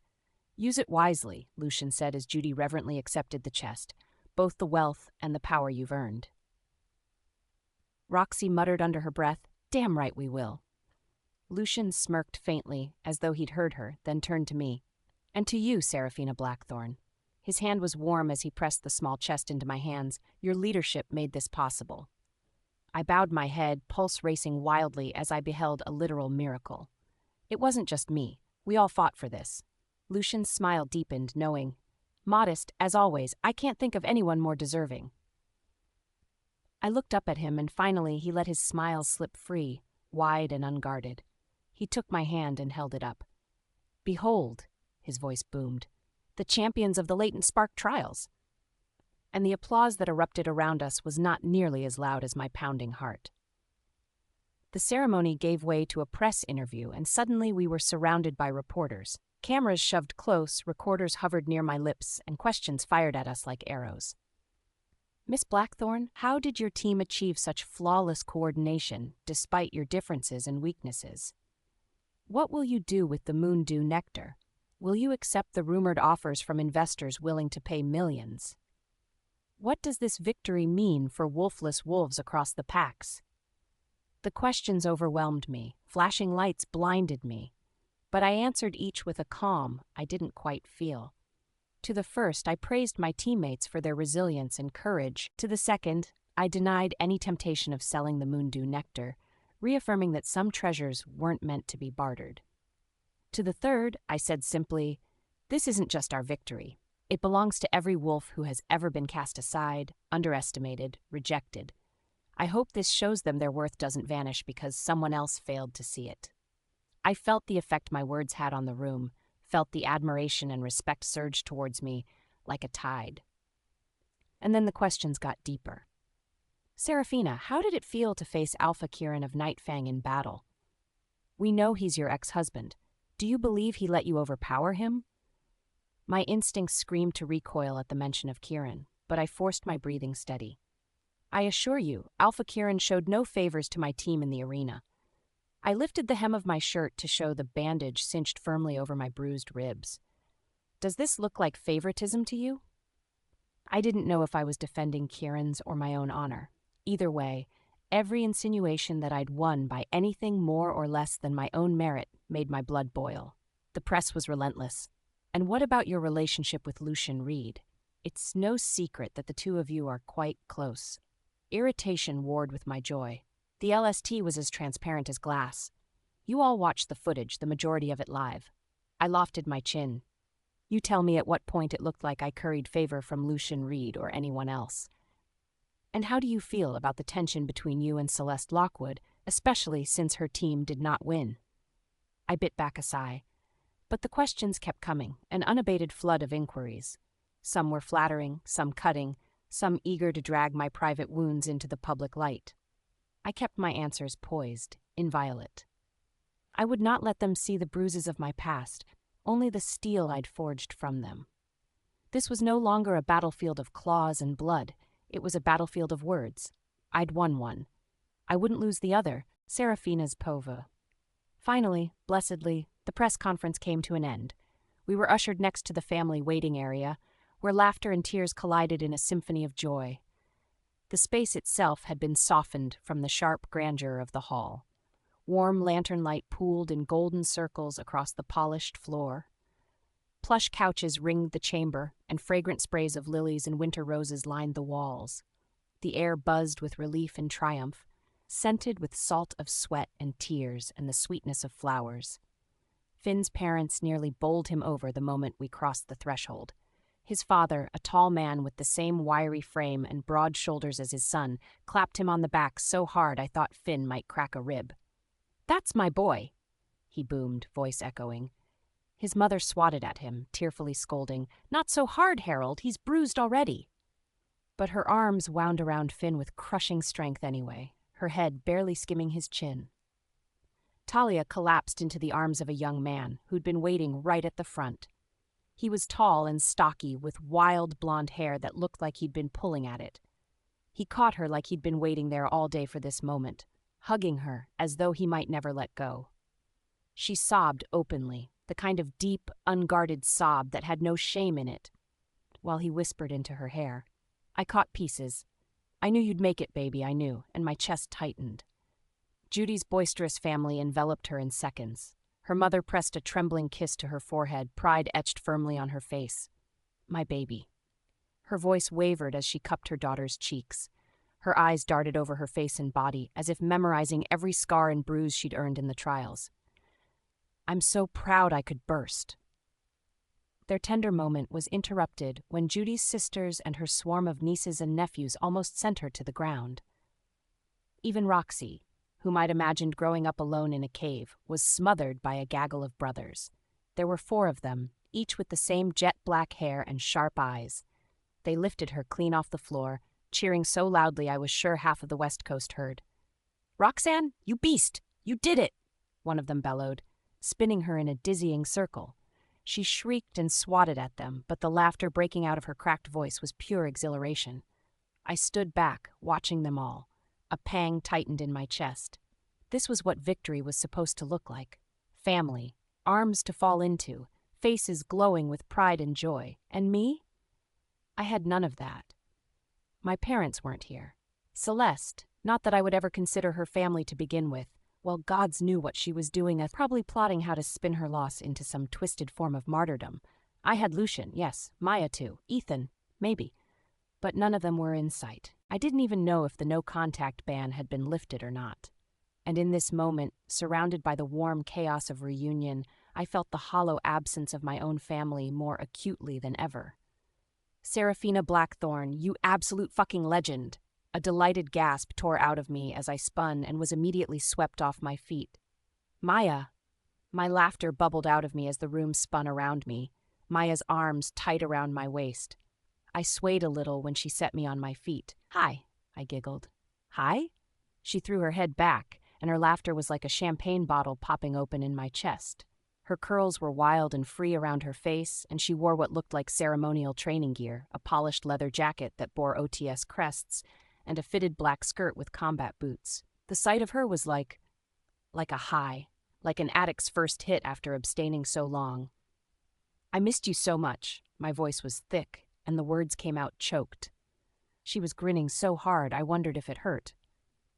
I didn't miss you for 1 second, she declared. I watched every move you made like a hawk. Fuck, Sarah, you dominated. I pulled her back to me, wrapping her in a hug that was both fierce and vulnerable. It's all thanks to you, I mumbled against her jacket, inhaling her familiar scent. I would have never made it without your training. Her arms tightened hard enough to aggravate my injuries, but I didn't care. Don't you dare give me an ounce of credit, she said, her voice thickening with emotion. This was all you, you absolute badass. When we pulled back, I had to wipe the tears that were sliding down my cheeks. Hey, I'd like to think we helped at least a little. Maya turned her head and her eyes narrowed, though her lips twitched. Roxanne. Something like challenge and respect gleamed in her eyes. When the trials first started, I was sure I wanted to gut you open with my favorite knife, but now I think I might want to hug you. Roxy beamed, not a trace of sarcasm or snark to be seen. In fact, she looked a little giddy, as if she were standing before her favorite celebrity. Before Maya could make good on her promise or threat of hugging Roxy, her brothers, still loud, still half-drunk on joy, approached us like a pack of wolves cornering prey. So you're the one, the tallest said, folding his arms. His grin was all sharp teeth, but his eyes were warm as they scanned me. The one who tamed our hellhound of a sister. Roxy shoved him, snarling, I'm not a wild animal, idiot. I don't need to be tamed. Sure, another brother said breezily, throwing his arm around her shoulder. He turned to me, expression earnest. She'll die before admitting it, but we know she wouldn't have made it without you. I opened my mouth to protest, but Roxy's face went bright red. She punched her brother so hard he doubled over with a groan. Shut up, Leo. The rest of them roared with laughter. One slung an arm around me, startling me. Well, whether she admits it or not, you're family now. Anyone who has her back like that, especially when she's being a bitch, is blood. Before I could react, Finn swooped in, dragging his parents with him. Mom, Dad, this is Serafina. His voice held something almost reverent, as if he were introducing them to royalty. She's the reason we're standing here with gold around our necks. I flushed instantly. That's not true, Finn. His mother cut me off with a ferocious grip on my hands. Roxy's brother's arms disappeared from my shoulders. Oh, don't you dare downplay it, she said, eyes bright and glistening. She was a slight woman, but her grip was firm. Her expression was nothing short of fierce pride. My son has always had amazing potential, but you gave him direction. You brought out the best in him. I shook my head. We would never have passed the second round without him. Please don't give me all the credit. Regardless, I'm going to name my next batch of sourdough starter after you. I choked on a laugh. Finn's father only grinned, clapping me lightly on the shoulder with his calloused hand. You did good, lass. Thank you. Before I could catch my breath, Talia appeared, the young man at her side. He was half clutching her like she might slip away. His grip only loosened when he turned to me. Sarah? His voice was rough, still thick with emotion. Thank you so much for pulling her through all this. I hesitated, suddenly shy under his piercing blue gaze. We all helped each other. No, he said firmly, stepping closer. He was taller than I expected, broad and solid. Talia told me what you did. I saw it with my own eyes. You put yourself in the path of danger to save her. You didn't treat her as less than. His throat worked and his voice broke on the last words. You have no idea what that means to me. Warmth filled my chest. She's stronger than she knows, I said softly, smiling at Talia, who was wiping at her tear-streaked cheeks. Yeah, he said, placing a firm kiss on her temple. And you're the one who helped her see it. Talia flushed crimson as she burrowed into him like she wanted to disappear into his clothes. I barely had time to brace before Judy's entire family descended like a tidal wave. Her nieces and nephews swarmed around me with bright eyes, tugging at my sleeves and babbling all at once. Did you really fight a bear? No, it was a wolf. No, it was a wolf and a bear. No, dummy, she fought the bear and rode the wolf. I could barely breathe for laughing, answering them as best I could, until Judy's mother appeared. She pulled me in with a crushing hug that I returned with my whole heart. Thank you, she whispered, her voice wavering. You're my daughter now, too. No arguments. My vision blurred instantly. Thank you, I stammered, my throat thick. Judy threw an arm around both of us, her voice suspiciously gruff. Well, there you go, Sarah. You're stuck with us now. Good luck surviving Sunday dinners. The swarm of children shrieked in delight, already chanting, Aunt Sarah! Aunt Sarah! I laughed until my ribs ached, my cheeks hot from the affection as each of her sisters hugged me one by one. I was overwhelmed, in the best possible way. Family. Blood. Blood. I'd been moping about the absence of my family, and now, here I was saddled with more family than I knew what to do with. Maya leaned in, her teasing voice cutting through the haze of affection and warmth. Look at you. You're collecting families like they're trading cards. I swatted at her, laughing through the sudden sting in my eyes. I leaned into her shoulder, exhaustion and exhilaration tangling inside me. For a breath, I let myself rest in the simple comfort of her presence amidst the joyous chaos. Well, she pulled away gently, her eyes twinkling. I hope you have room for one more. My brows knit. What do you mean? She smirked, and then, Mom. The word cracked through the air like a lightning bolt, audible above the almost deafening chatter around. I froze. That voice, that small, high, beloved voice. My head whipped toward the entrance, my heart slamming against my ribs, and there he was, clutching a bouquet of carnations, a bright grin on his beautiful, beautiful face. Daniel, Kieran's Pavi. Mom. My son's voice ricocheted through the waiting hall, sharp and bright as a bell. Every head turned, but I watched only Serafina. Her entire body went still, frozen in that way I knew well. Shock. Disbelief. The instinctive flinch before emotion struck. She didn't even notice when Maya slinked away, throwing me a conspiratorial wink over her shoulder. And then, as Daniel bounded forward, her favorite flowers clutched tight in his hands, she unraveled. The shock melted away, and in its place, joy erupted, raw, unguarded, and so blindingly beautiful it made my chest ache. For a moment, I forgot we weren't alone. I forgot the murmurs of other families, the bustle of staff, the clamor of reporters and cameramen. All I saw was Sarah, her eyes glassy, her arms outstretched, trembling as Daniel leapt into them. "My baby," she gasped, burying her face in his hair, her arms wrapped around him like a vice. His laughter muffled against her shoulder, and watching them cling to each other with such fierce tenderness broke open the gate inside me that I'd forced shut in the arena. This was why I'd done it.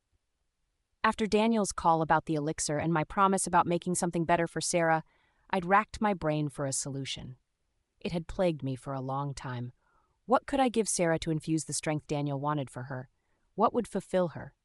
And then it had hit me. There was nothing, no one, Sarah loved more in this world than our son, and no energy drink or magical elixir would be as powerful as her being able to embrace him on the day of her victory. I'd put the plans into motion instantly. I'd had Gavin increase surveillance on Jack and monitor his communication with his potential allies. Only after I'd gotten favorable feedback often enough to gauge that there would be no trouble and ensured that Daniel would be 100% safe did I make arrangements for him to come home. I recalled the concern in my mom's voice when I told her what I had planned. "Are you sure, Kieran? Is this worth it?" "Yes," I'd answered without a doubt. "But you're banking all this on the off chance that Sarah wins. You can't even be sure of that." Back then, I didn't even know I would end up being her team's gatekeeper boss, but still, somehow I'd known it would come to this. Sarah wearing a medal, tears of joy tracking down her cheeks at the sight of our son. I leaned against the wall, unnoticed in the chaos, and allowed myself a rare exhale. The relief was a heavy, grounding thing. It anchored me as Daniel's small hands framed his mother's tear-streaked cheeks. "You did it, Mom. You were amazing. Everyone's been talking about you." His words tumbled out in a rush, voice cracking with pride. "You're the strongest, the smartest, the coolest. You're the best in the whole world." Her laughter trembled, high and breathless. "Sweetheart," she kissed his face over and over, clutching the bouquet to her chest like it was worth more than all the other prizes she'd gotten. "Gods, I missed you so much. I can't believe you're here." She pulled back slightly then, assessing him with wide, disbelieving eyes. "Wait, how are you here?" she spluttered. Daniel spun on his heels and pointed straight at me. "Dad made it happen." Seraphina's head whipped toward me, and I braced as emotions flickered in her wide eyes. I'd expected hostility, maybe even anger or hurt in her gaze, something disapproving or rejecting in response to seeing me here, given all that had passed the last time we'd seen each other. Surely she resented me for how brutal Ashar had been with her team. I knew I'd done my job with the fairness and ruthlessness it required. Still, guilt pressed at me, and I expected a grudge, or even just cold indifference. But there was none of that in her gaze, only surprise, gratitude, something tender. It resembled the way she'd looked at me last night at the bar, just before we stepped out of each other's arms. Then her lips parted. "Kieran." Her voice was low, uncertain, but warm in a way I hadn't heard in ever. I'd taken a step forward before I even realized I was moving. Daniel, oblivious to the delicate balance of the moment, bounced on his heels, his grin so broad it split his face in half. "He planned it all, Mom.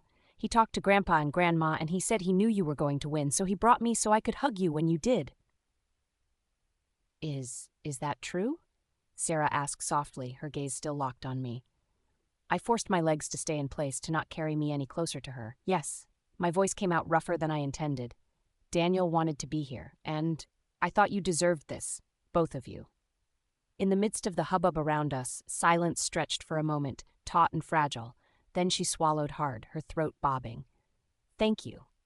2 words, but they carried more weight than any title or trophy. Before I could gather myself enough to respond, the sharp snap of a camera flash jolted me.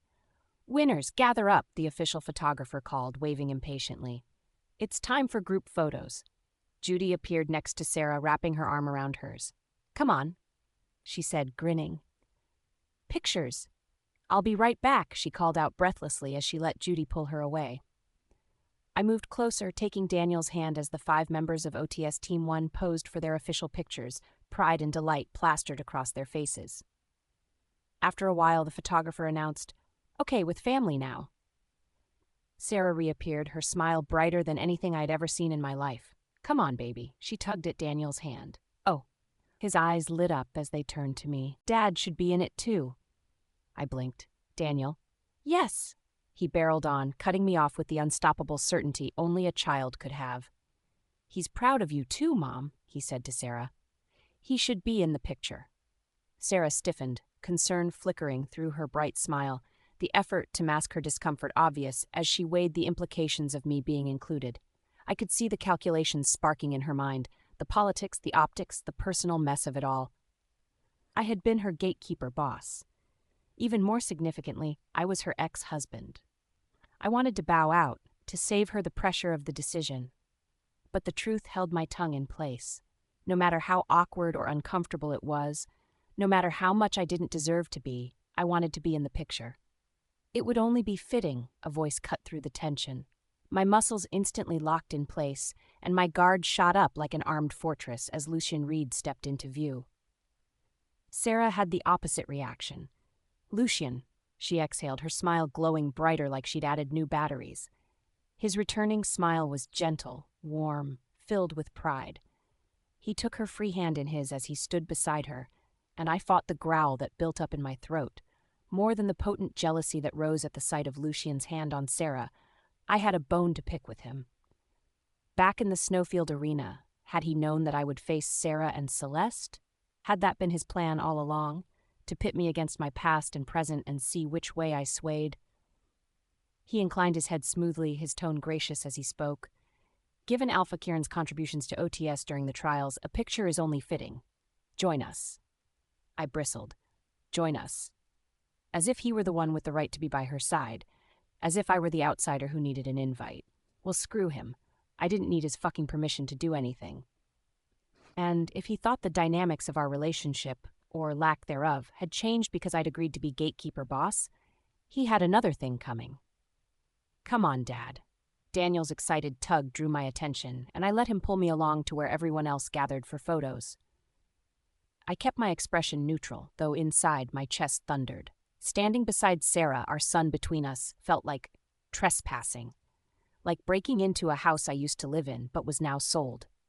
The photographer fussed with angles, lining us up, my hand on Daniel's shoulder, Sarah close at his other side. Her team flanking us, their families filling in. "Perfect," the photographer chirped, snapping flash after flash. "Smile!" Daniel's smile could have lit the whole damn hall, and the only thing that rivaled it was Sarah's. I tried to smile too, though mine felt heavier. For just those few seconds, though, I let myself pretend. Pretend this was normal. Pretend we hadn't fallen apart. Pretend we were still a family posing for a picture. The last flash popped, leaving spots in my vision. "Wonderful," the photographer declared. "That's a wrap." Before we could break apart, Daniel turned to me, his voice bubbling with excitement. "Dad, you're coming to Mom's victory celebration, right?" he asked, tugging at my sleeve.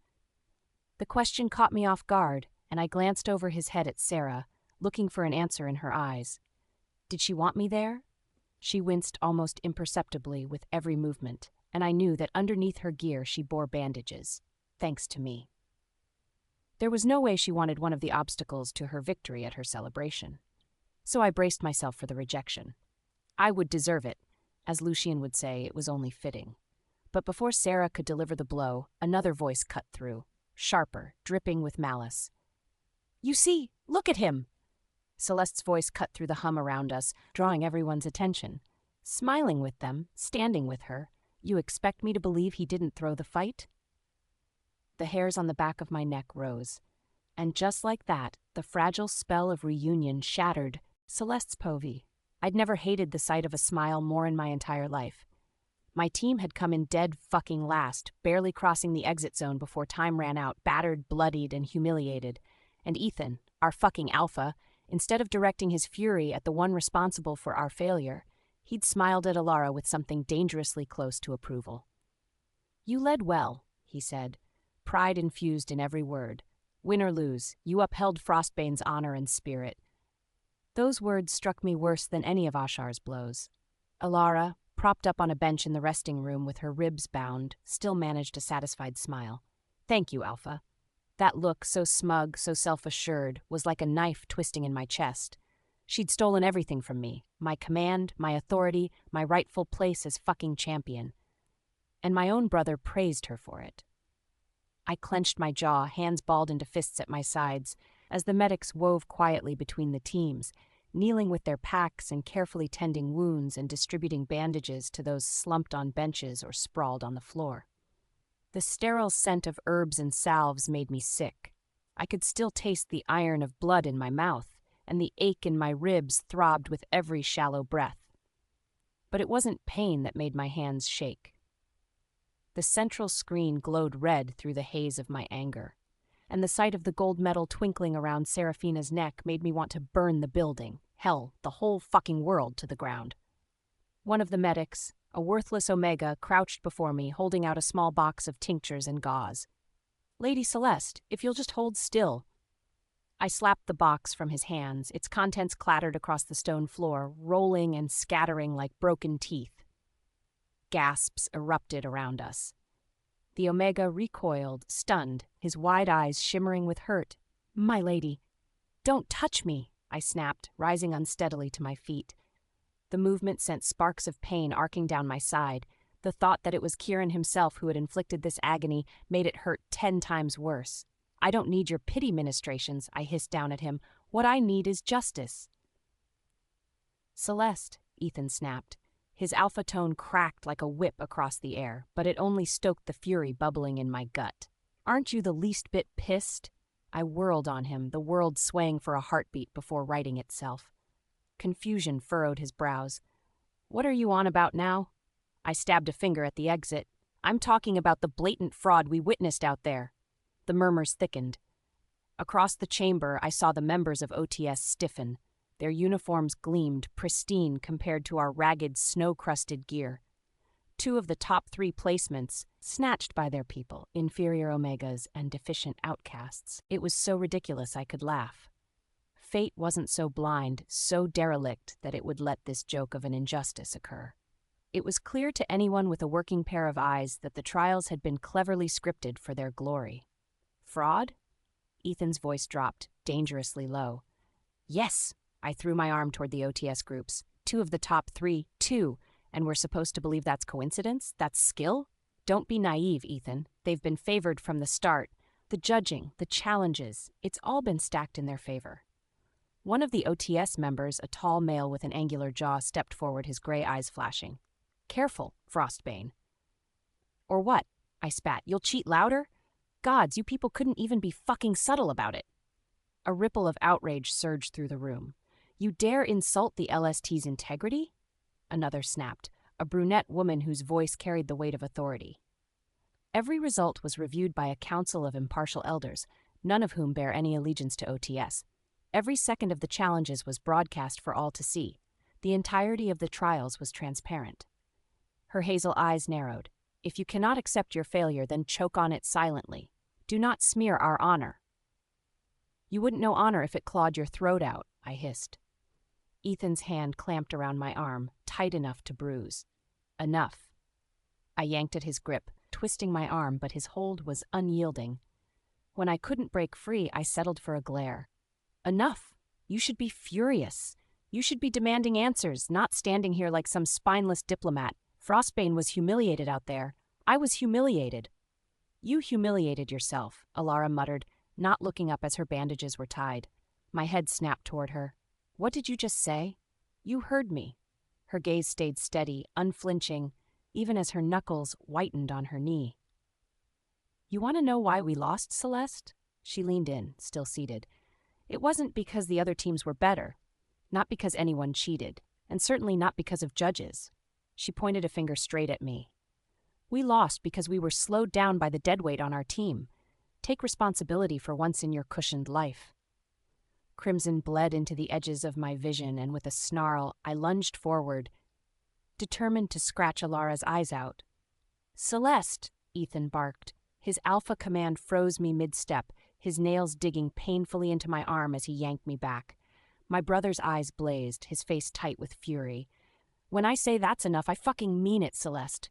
You will not disgrace our name further. I gaped at my brother disbelievingly, my anger drowning out the pain of every other injury on my body, including the one his grip was currently inflicting. Ethan didn't wait for a response and turned to the OTS members watching. On behalf of Frostbane, I apologize for her behavior. The OTS members still bristled, but some of the tension bled from their shoulders at his words. I, however, was trembling from head to toe. Apologize?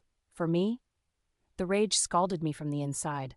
My throat burned, and tears pricked at the corners of my eyes, not from regret, but from the sheer injustice of it all.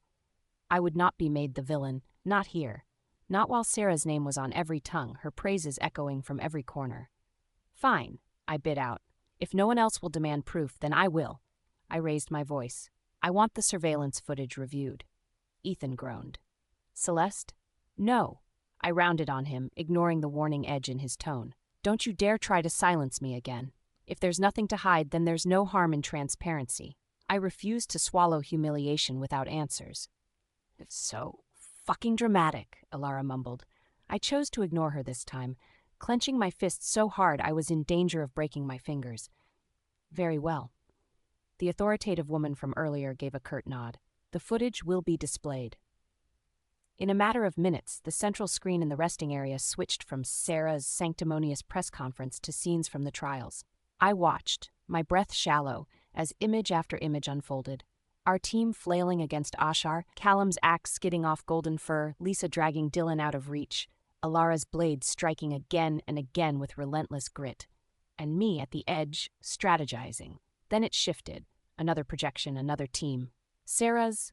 The chamber hushed as the images played, Serafina leading her ragtag group of lowlifes across the snowfield, small against the vast plain, yet unyielding. Her voice carried commands sharp as any alpha's. She didn't falter, didn't waver, even without a wolf to anchor her.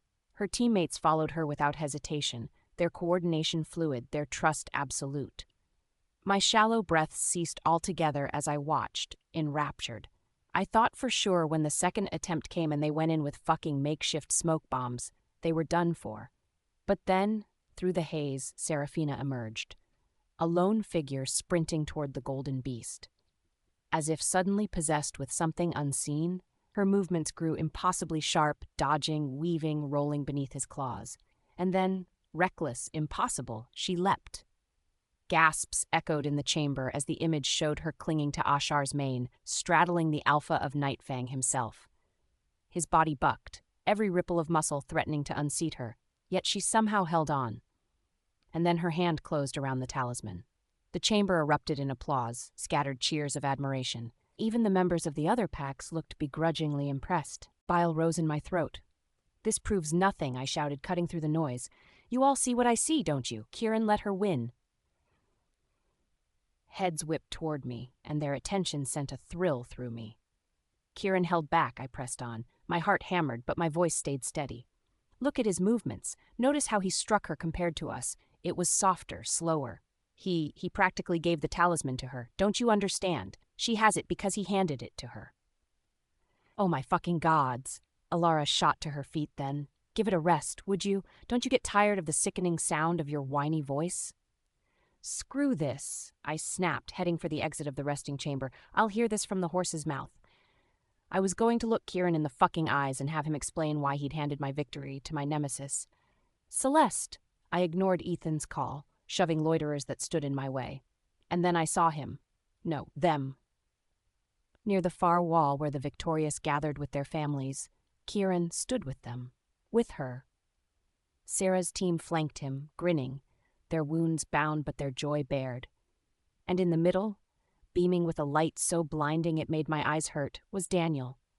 Their son stood pressed against Sarah's side, holding one of Kieran's hands as the camera lights flashed in quick succession. The sight lanced through me. Kieran's arm rested lightly around Daniel's shoulders, his hand a half-centimeter away from Sarah's. His expression was soft, pride shining openly in his eyes. Daniel said something excitedly, and Kieran looked at Sarah. I could tell from this distance that they were staring into each other's eyes, and I felt the urge to gouge out both of their eyeballs. My voice tore from me before I could leash it. You see. Look at him. Smiling with them, standing with her. You expect me to believe he didn't throw the fight? Kieran's head turned. Slowly, his eyes found mine across the room, his brows arched in clear surprise. Go on, I hissed, stalking toward them. Admit it, I glared at Sarah, wishing all the hate and anger I felt toward her could solidify into a javelin straight through her heart. You let her fucking win! I whirled on Kieran, fighting the urge to smack the look of confusion off his face. My question is, why? Tears blurred my vision. Why would you hand her my victory? Why the fuck would you choose her over me? When Kieran finally spoke, his voice was as cold, and the chill spread to his eyes. I don't know what you're on about, Celeste, but I was fair as the gatekeeper boss. I did not hold back against either of the teams I faced. Serafina earned her victory. Accept it. No. I stumbled forward a step, pain flaring in my ribs as I shoved his chest. He didn't budge, but he pushed his son behind him as if I were a danger to the little twat. Don't lie to me. Don't you dare lie to me. Ethan's hand clamped around my arm again, dragging me back. His face was hard as stone, his voice pitched low enough that only I could hear. Enough, Celeste, for God's sake. Stop this before you shame us beyond repair.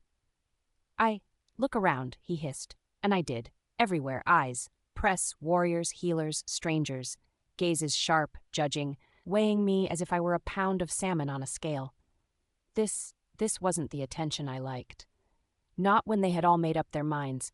They believed the version of the truth they'd been given and held on to it with iron fists. If I screamed, if I ranted, if I hurled every ounce of my truth at their feet, it would not be Sarah who suffered. It would be me. I swallowed, bitter and choking. My knees wobbled as I drew in a shuddering breath. Then, with a tremble in my voice, I forced out, I just wanted to make you proud. My gaze darted toward Kieran, shimmering with tears I summoned on command. I gave everything, and it wasn't enough. I don't understand what I did wrong. I could see why Sarah had played the victim card so often for so long. It was sweet, empowering in its own way. Just like in the hospital after the car accident, like all the times I'd reprimanded him for choosing Sarah over me, Kieran would come to me, he'd hold me. He'd soothe the ache he'd inflicted and apologize for it. But he lingered longer than he should have. He only looked at me, cold, distant, unyielding, like Ashar had on the snowfield. And that was a defeat worse than anything else I'd faced. Kieran's Pove. Quite frankly, it was embarrassing how long it had taken me to see Celeste's performances for what they were. Now, watching her knot her pale hands, lashes wet as artful tears rolled down, it was clear as day. She wanted me to step forward, to hush the whispers surging around us, to take her in my arms and apologize for all the hurt and heartache she'd gone through. Once I might have done it. Let my affection for her blind me to her wiles and schemes. But not tonight. Not after she so harshly and publicly accused me of rigging the trials in Sarah's favor. The bruise to my pride throbbed, fresh and raw. Celeste hadn't just questioned my judgment. She had ripped my authority as alpha apart, right in front of my pack, the world, my own son. If it had been anyone else who'd challenged me like that, they would have been ripped to pieces at my feet. I wanted to think it was affection that held me back, but in truth, it was pity. I couldn't stop remembering her groveling in the arena, begging Ashar to give her the talisman without a fight, and she had the nerve to claim I ceded victory to Sarah. And so I stood there, my silence stretching, my hands tightening into fists at my sides. That was all I could give her now, because if I spoke the words on my mind, we would both regret it. We're all going to Mom's celebration party, Daniel's small voice carried through the crowd. Why don't you come too, Aunt Celeste? I glanced down at my son in shock. I hadn't noticed him push himself forward, but now he stood before me, chin lifted, hair in his eyes, calm in a way that struck me with pride. For the first time he had used that title, Aunt Celeste. It was neither affectionate nor warm. Polite. A gesture of grace and maturity that caught me off guard.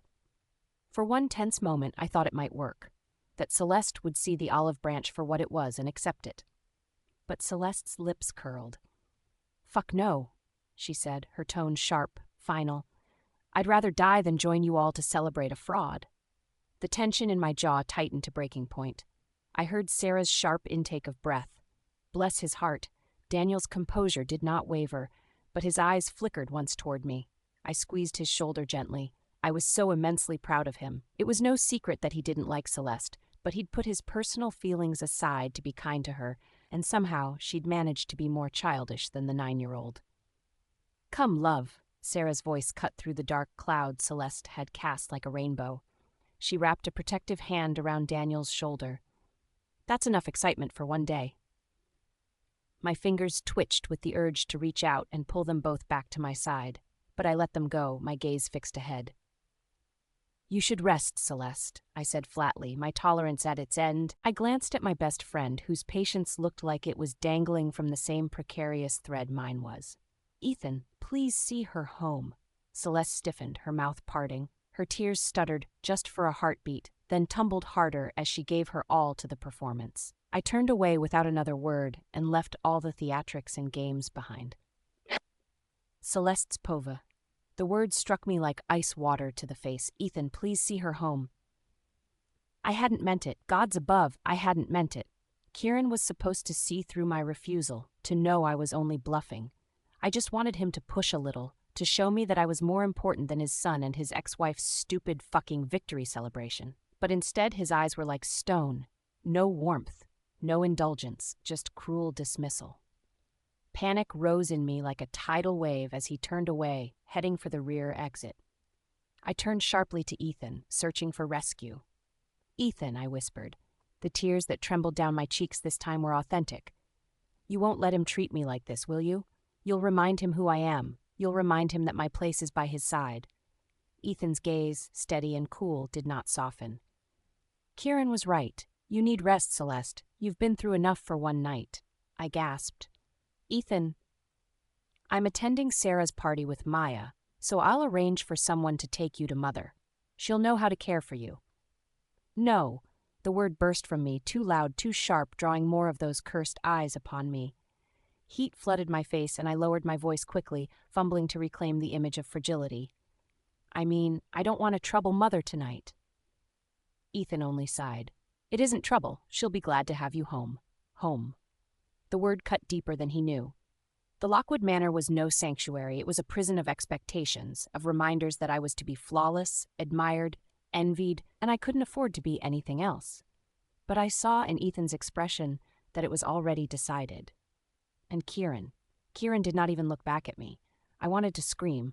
I wanted to claw the smug looks from every face that stared at me, that compared me unfavorably to her. To Sarah, always fucking Sarah. If only I had said yes. If only I had smiled at Daniel, taken the title Aunt with grace. I could be walking by Kieran's side right this moment. I could have veiled my disdain and attended the celebration by his side, all the while reminding him that I was his true equal, the only one fit to be his Luna. But the moment had slipped, and I was left with nothing but the cold certainty that I had misplayed my hand. Seraphina's Pove. Trust Celeste and Kieran to find a way to eclipse my moment with their usual drama. Before, I would have been pissed, annoyed, maybe even amused when she started to whimper and produce faux tears, and Kieran didn't so much as bat an eye. Definitely triumphant that I'd bested her in the trials. But now, watching my so-called sister collapse into sobs, clutching at the remnants of her dignity, I felt nothing. The only thing that mattered to me was Daniel. I turned away from the spectacle to face my baby, my heart swelling all at once with love and pride. His invitation had been so pure, so free of malice. Although I didn't want Celeste within 1,000 feet of my party, I would have welcomed her with open arms for Daniel's sake. But she shattered his peace offering without hesitation, as if I needed yet another reason to keep my son away from the she-devil. "That was really mature and generous of you, baby," I told Daniel, brushing his hair out of his eyes. "I'm so proud of you." Gods, I still couldn't believe he was here. It felt like if I didn't have my hands on him at all times, he would disappear like a mirage. Daniel squared his shoulders and lifted his chin, his young voice preternaturally firm as he spoke. "Grandpa Christian always told me that a true alpha doesn't let others' moods sway him," he began, his words carrying a sage clarity that made my heart clench. "He said emotions are bad leaders, but good followers, and even if he doesn't like someone, he shows them basic courtesy. Because the alpha is not only himself, he is the example the pack follows." His words, so measured, so thoughtful, pierced me. He was still a child, yet he carried himself with a composure that rivaled grown alphas. Pride and something like grief collided within me. I was so impressed by the young man my son was growing into. But I couldn't help but wonder if he wasn't learning all these lessons too soon. Like his birthright as an alpha's heir meant he was missing out on the chance to be a carefree child. Daniel went on, his small hand warm in mine. I don't like her, Mom, but she is still Grandpa Edward's and Grandma Margaret's daughter, so for their sake, I'll treat her with respect. He glanced back and rolled his eyes at the sight of Celeste clinging to Ethan's sleeve, sobbing. Even if she doesn't deserve it. I blinked away the tears that pricked at the corners of my eyes, my throat aching.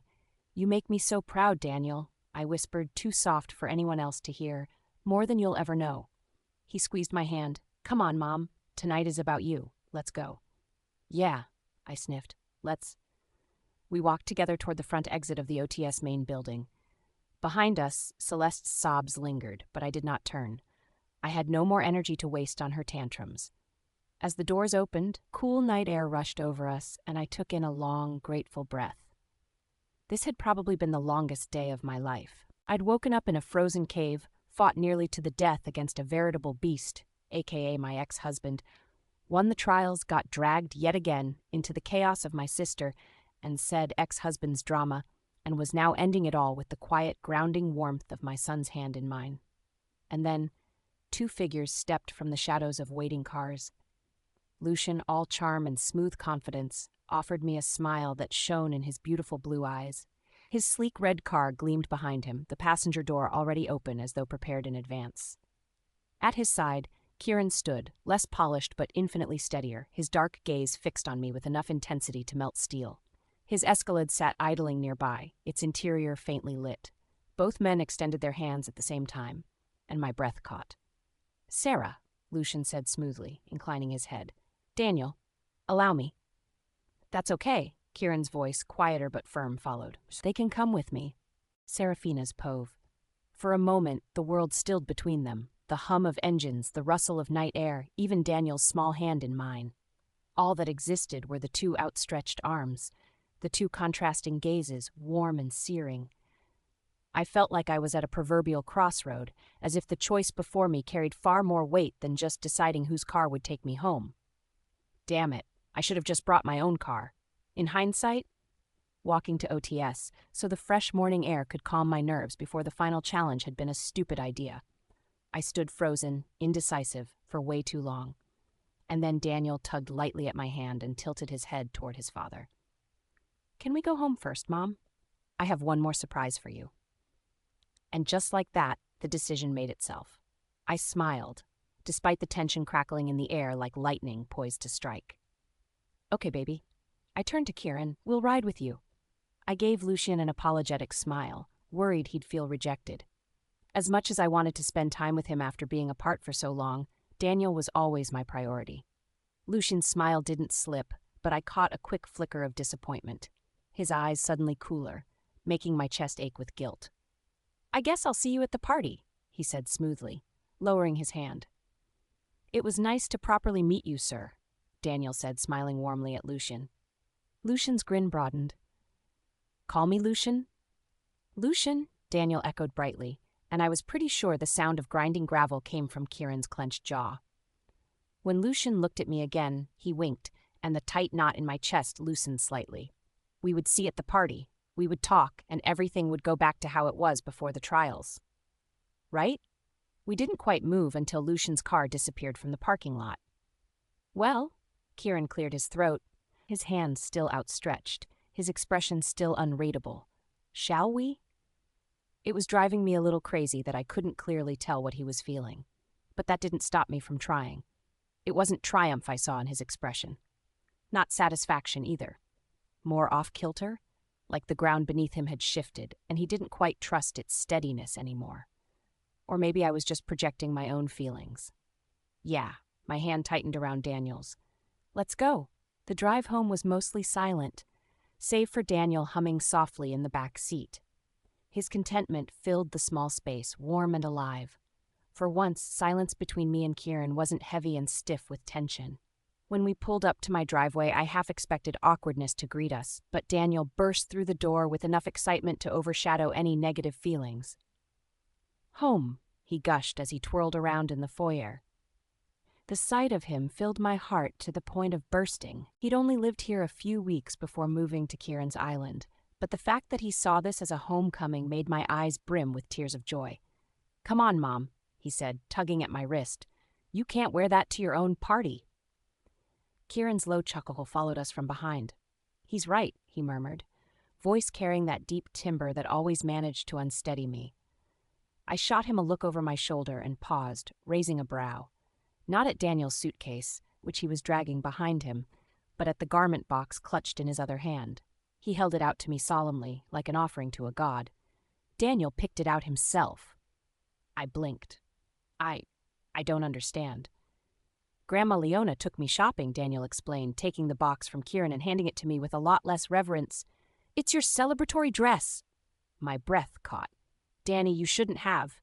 "Oh, just open it," he said enthusiastically. Laughing, I accepted the box. Slowly, I opened the lid and stilled. Inside lay a gown that was nothing short of breathtaking. Black satin so smooth it caught light like liquid ink, threaded with delicate gold filigree that shimmered at the hem and neckline. The contrast was both regal and understated, like something carved from the union of night and light. Matching heels, sleek gold-strapped, sat nestled beneath a layer of soft paper. I pressed a hand to my mouth. "Oh, baby." Tears burned behind my eyes before I could stop them. I reached out for him, but he ducked, laughing. "Enough hugging. We need to get ready." I laughed softly, the sound breaking through my chest. "Bossy little alpha." He tilted his chin proudly. "I just want everything to be perfect." I knelt, drawing him into a quick hug anyway, and kissed his forehead. "Thank you, my love." When I looked up, my gaze met Kieran's over Daniel's head. "Thank you," I mouthed. He shrugged, but his eyes softened. "I didn't buy the dress." My smile softened. Not for the dress. The gown fit like it had been made for me. The bodice hugged enough to accentuate without restraining or aggravating my bruised ribs. The skirt fell in liquid folds, brushing the floor and parting at my thigh in a modest slit that hinted rather than revealed. When I looked in the mirror, I almost didn't recognize myself. The woman staring back wasn't the same Sarah who had walked into the trials. She wasn't the trembling girl who had loved and lost and broken herself trying to be enough. She looked transformed, like she'd walked through fire and came out radiant. An excited knock pulled me away from my introspective moment, and when I opened the door, I gasped. "Oh, look at you!" Daniel beamed, adjusting the gold accent cuffs on his black blazer. "Mom!" His eyes widened. "You look amazing." "Thanks to you, my love. Do you like it?" he asked, as he gestured to his cufflinks and matching gold bow tie. I laughed. "I love it, Han."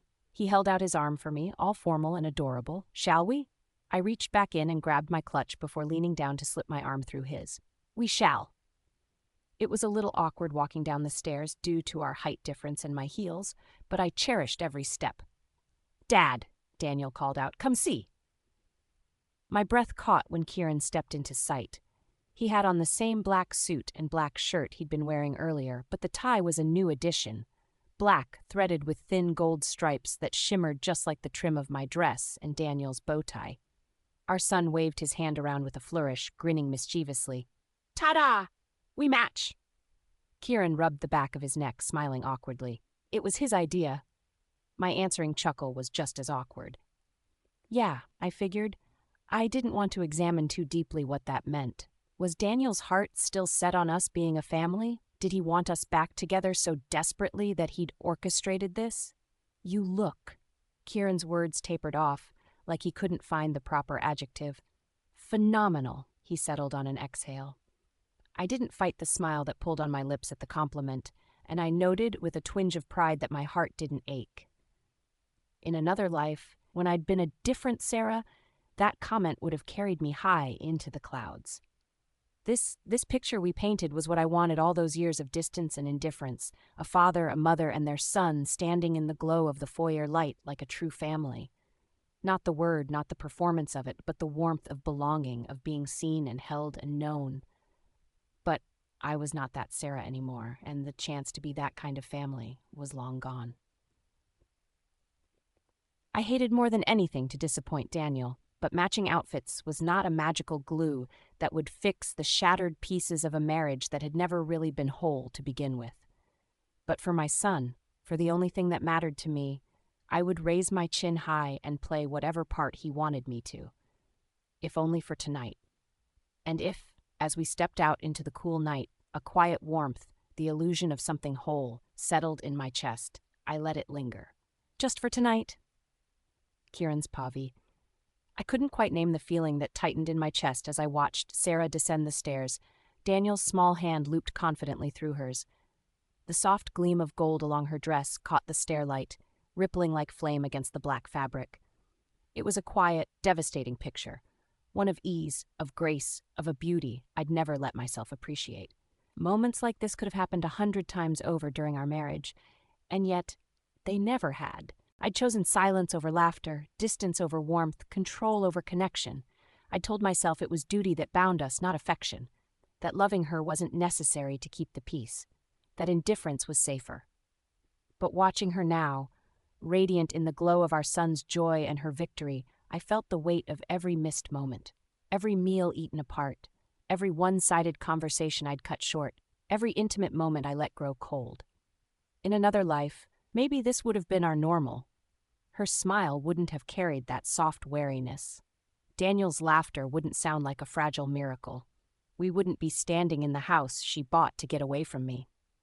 As we drove toward the venue, Daniel filled the car with unbroken chatter, his voice bright with the kind of excitement that made me wonder what separate infinite power pack he ran on.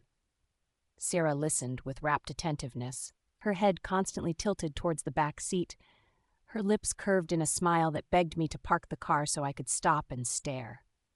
She asked him questions, laughed softly at his stories, and I found myself joining in once or twice before realizing I didn't know when I'd last heard us sound like this, like a family.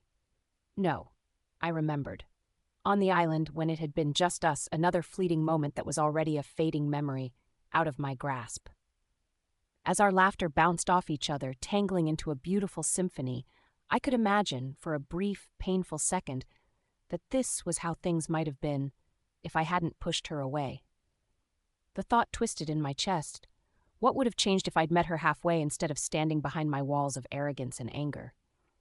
If I'd let myself see her, not the idea of her, not the guilt and obligation she represented, but the real woman who'd stood by my side, beautiful and bruised and brave and far too patient with me. My hands tightened on the steering wheel. All too familiar regret sat like a stone behind my ribs, heavy and immovable. There was no undoing the past, no reclaiming the years I'd wasted acting like I didn't care. And yet, sitting beside her now, hearing Daniel's laughter fill the car like light, I couldn't help but wish I'd tried harder. That I'd fought for this, whatever this was, before I had so recklessly let it go. Before I could follow the thought to its end, the venue lights came into view, spilling golden across the pavement. Music drifted through the night, blending with laughter and the clinking of glasses. I slowed the car, the illusion breaking piece by piece. And then I saw him, and it shattered altogether. Waiting casually by the entrance, one hand in his pocket in a sharp, bespoke navy suit, stood Lucian Reed. My stomach tightened. The fleeting warmth of the drive dissipated. Whatever fragile fantasy had existed was gone, and all that remained was the sharp, brutal truth. We were no longer a family. And it was all my fault. Lucian's Pove. The moment Sarah stepped out of Kieran's car, the world seemed to narrow around her. The night air caught the edge of her gown, black satin with a glint of gold, and for one heartbeat, I forgot how to breathe. She was truly a stunning creature, whether decked in snow-crusted gear and bruises or in a gorgeous gown. Her story told itself, a phoenix rising from ashes to become the champion of the LST and eventually my Luna, and a glorious one she would be. But then the world expanded around her, and I saw him. Her hand still rested in Kieran's from when he'd helped her out of the car, his other hand braced on the door, his grip tightening as though it were the only thing anchoring him to the ground. His tie, black with gold stripes, matched the trim of her dress. The realization hit like a blade slipped between my ribs, coordinated, whether by accident or design. And when Daniel hopped out of the back seat, the knife twisted. He smiled and took Sarah's hand, his gold cufflinks and bow tie gleaming. He was the living proof of what Sarah and Kieran used to be to each other, the bridge that would always connect them. There was a softness in the air, a fleeting, unguarded harmony I had sensed before. Jealousy wasn't new to me, possessiveness either. But this felt different. Whenever I was possessive over Zara, or envious of the kindness she showed males who would sooner bed her if given the chance, I'd known deep down that no matter what, come rain or shine, she was mine. But this uncertainty, this lack of control, I chafed at it. I didn't know how to maneuver it. Because my competition wasn't some dew-eyed buffoon who didn't stand a chance. And although Kieran's alpha power did not faze me, the position he held in Sarah's life did. But I was not a quitter. I had never met a challenge I didn't face head-on and surmount. It didn't matter who Kieran had been to Sarah. All that mattered now was who I would be. "Sarah," I called out cheerfully, a hand raised in greeting. Her gaze found mine, and when her eyes lit up, the tension in my chest loosened just enough that I could breathe again. She whispered something to Daniel, and when he nodded, she let go of his hand and began to walk towards me. "Lucian," she greeted a little breathlessly, and I loved how pleased she seemed to see me. Although I'd kept a close eye on her performance during the trials, I had missed her a lot. The chemistry between us might not have sizzled as ardently as I would have liked, but I still cared deeply for her. "Sarah," I returned, dipping my head slightly, "you look victorious." She laughed softly. "Thank concealer and foundation for hiding all the bruises and scars your arenas gave me." I laughed, glancing briefly at Kieran. He'd given her arguably the worst scars of all. Yet, she still lingered near him. He stood behind her now, silent and unreadable, his presence heavy enough to warp the air between us. Daniel waved enthusiastically. "Alpha Reed." "Lucian," I corrected automatically, fueling my smile with charm. "You look dashing, Daniel." He puffed his chest proudly. "I put my outfit together by myself," I chuckled. "And you did a fantastic job. You're growing up to be a fine young man."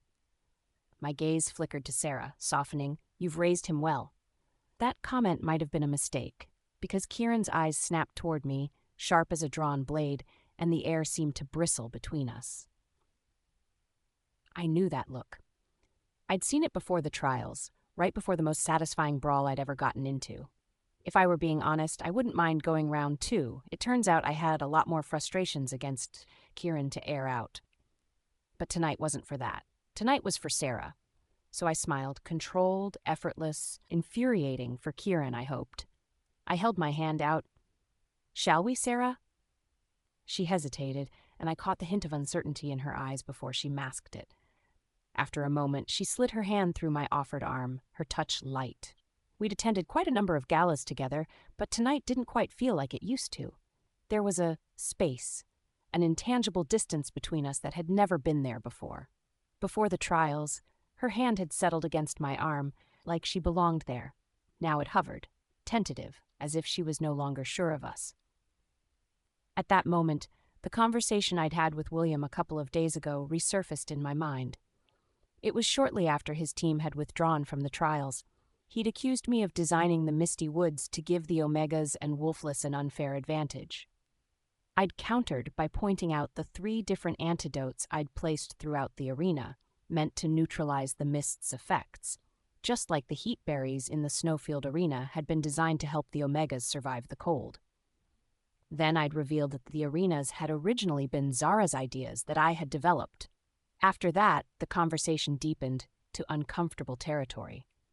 "And is Sarah aware," William had asked, "that Zara's influence is heavy around her?" I'd tensed, felt my walls coming up automatically in response to any reference to Zara. "Sarah doesn't know about her," I'd answered stiffly. "Why not?" I couldn't answer. What good would it do? Zara was gone. Nothing I could do would change that. The only thing left was to keep pushing forward and try to put the past behind me.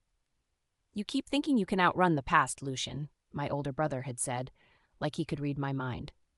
"But avoiding it doesn't erase it. You can't love her while pretending Zara never existed.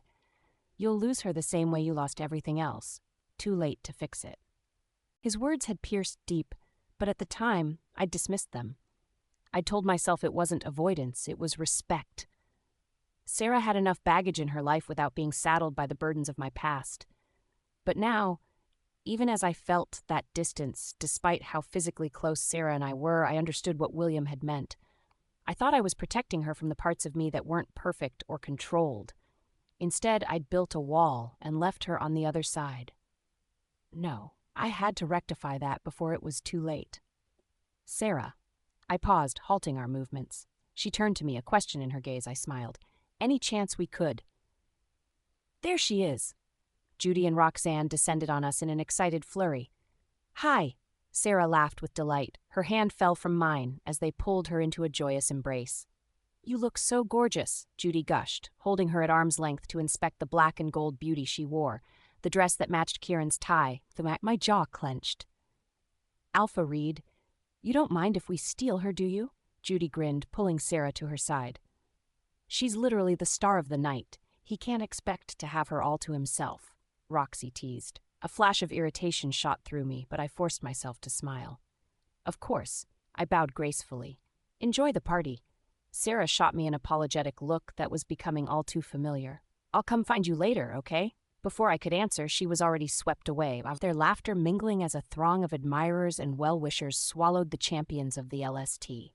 I stood still for a moment, watching how brightly she shone under all the attention and admiration.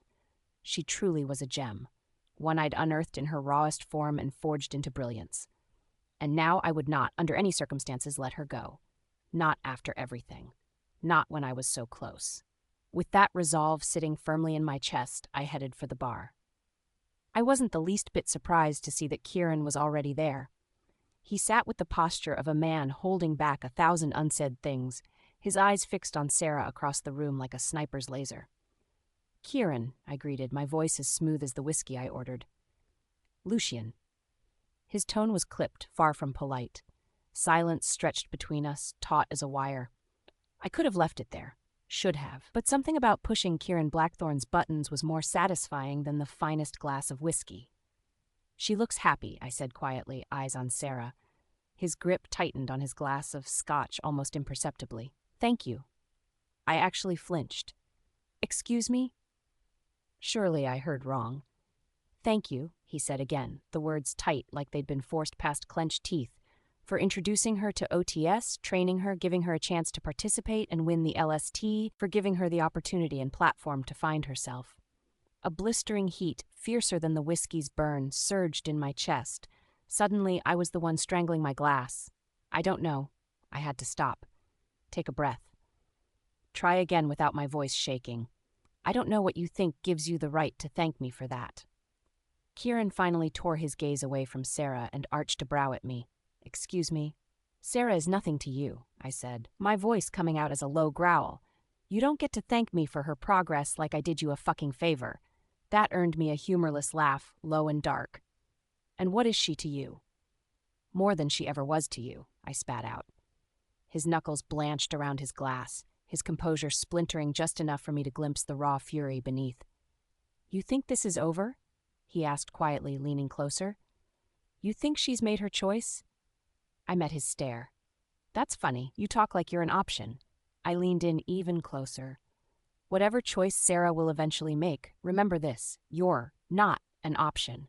You can coordinate outfits and parade around with your son as if you're still a couple, but you're not. It's over between both of you, and you'll do well to remember that. That landed. Kieran's eyes darkened. Not with rage, but something extremely satisfying, doubt. The kind that eats through the armor of certainty, one chink at a time. For a moment, neither of us spoke. The crowd around, laughter, music, the vibrant hum of celebration, blurred into white noise. The tension between us was a live thing, thrumming, volatile, unpredictable, one wrong breath away from violence. I didn't want this to be a fight. Not here, at least. But if I were provoked, I would push back without hesitation. Dad? Lucian. The sound snapped me from my thoughts. Daniel bounded toward us, Ethan Lockwood following at a slower pace, his grin easy. The boys' enthusiasm crashed through the tension like sunlight through storm clouds. Uncle Ethan and I are playing video games, Daniel announced breathlessly. You both have to join us. I blinked. His words were almost absurd in the wake of the promise of violence between me and Kieran. Kieran straightened, his expression smoothing with practiced calm. Video games, huh? Daniel nodded eagerly. Yeah, me, Lucian, Uncle Ethan, and you. I was caught off guard that Daniel included me, but I couldn't pass up the opportunity to bond with Sarah's son. Sure, I said, forcing a small smile. Why not? And just like that, the storm clouds receded. The brewing war paused, not ended, not resolved, just suspended under the bright, relentless light of a child's joy. But as Daniel led us toward the game corner, I couldn't shake the thought that one day, whatever simmered between Kieran and me would finally boil over. And unlike last time, only one of us would be left standing, Daniel's povee. After being apart for so long, all I wanted to do was stay by Mom's side. But as we got to the party, I realized I couldn't do that tonight. Tonight, she wasn't just my mom. She was a winner, a champion. And I couldn't be prouder. She looked so happy, laughing with her friends, her eyes shining in that way that made everything feel brighter. I stood at the snack table, my paper plate forgotten, watching people greet her with hugs, congratulations, and excited questions about the trials. I was so glad to see her this way. Most of my life, at parties like this, she always stayed in a corner, quiet and alone, and I'd always hated it.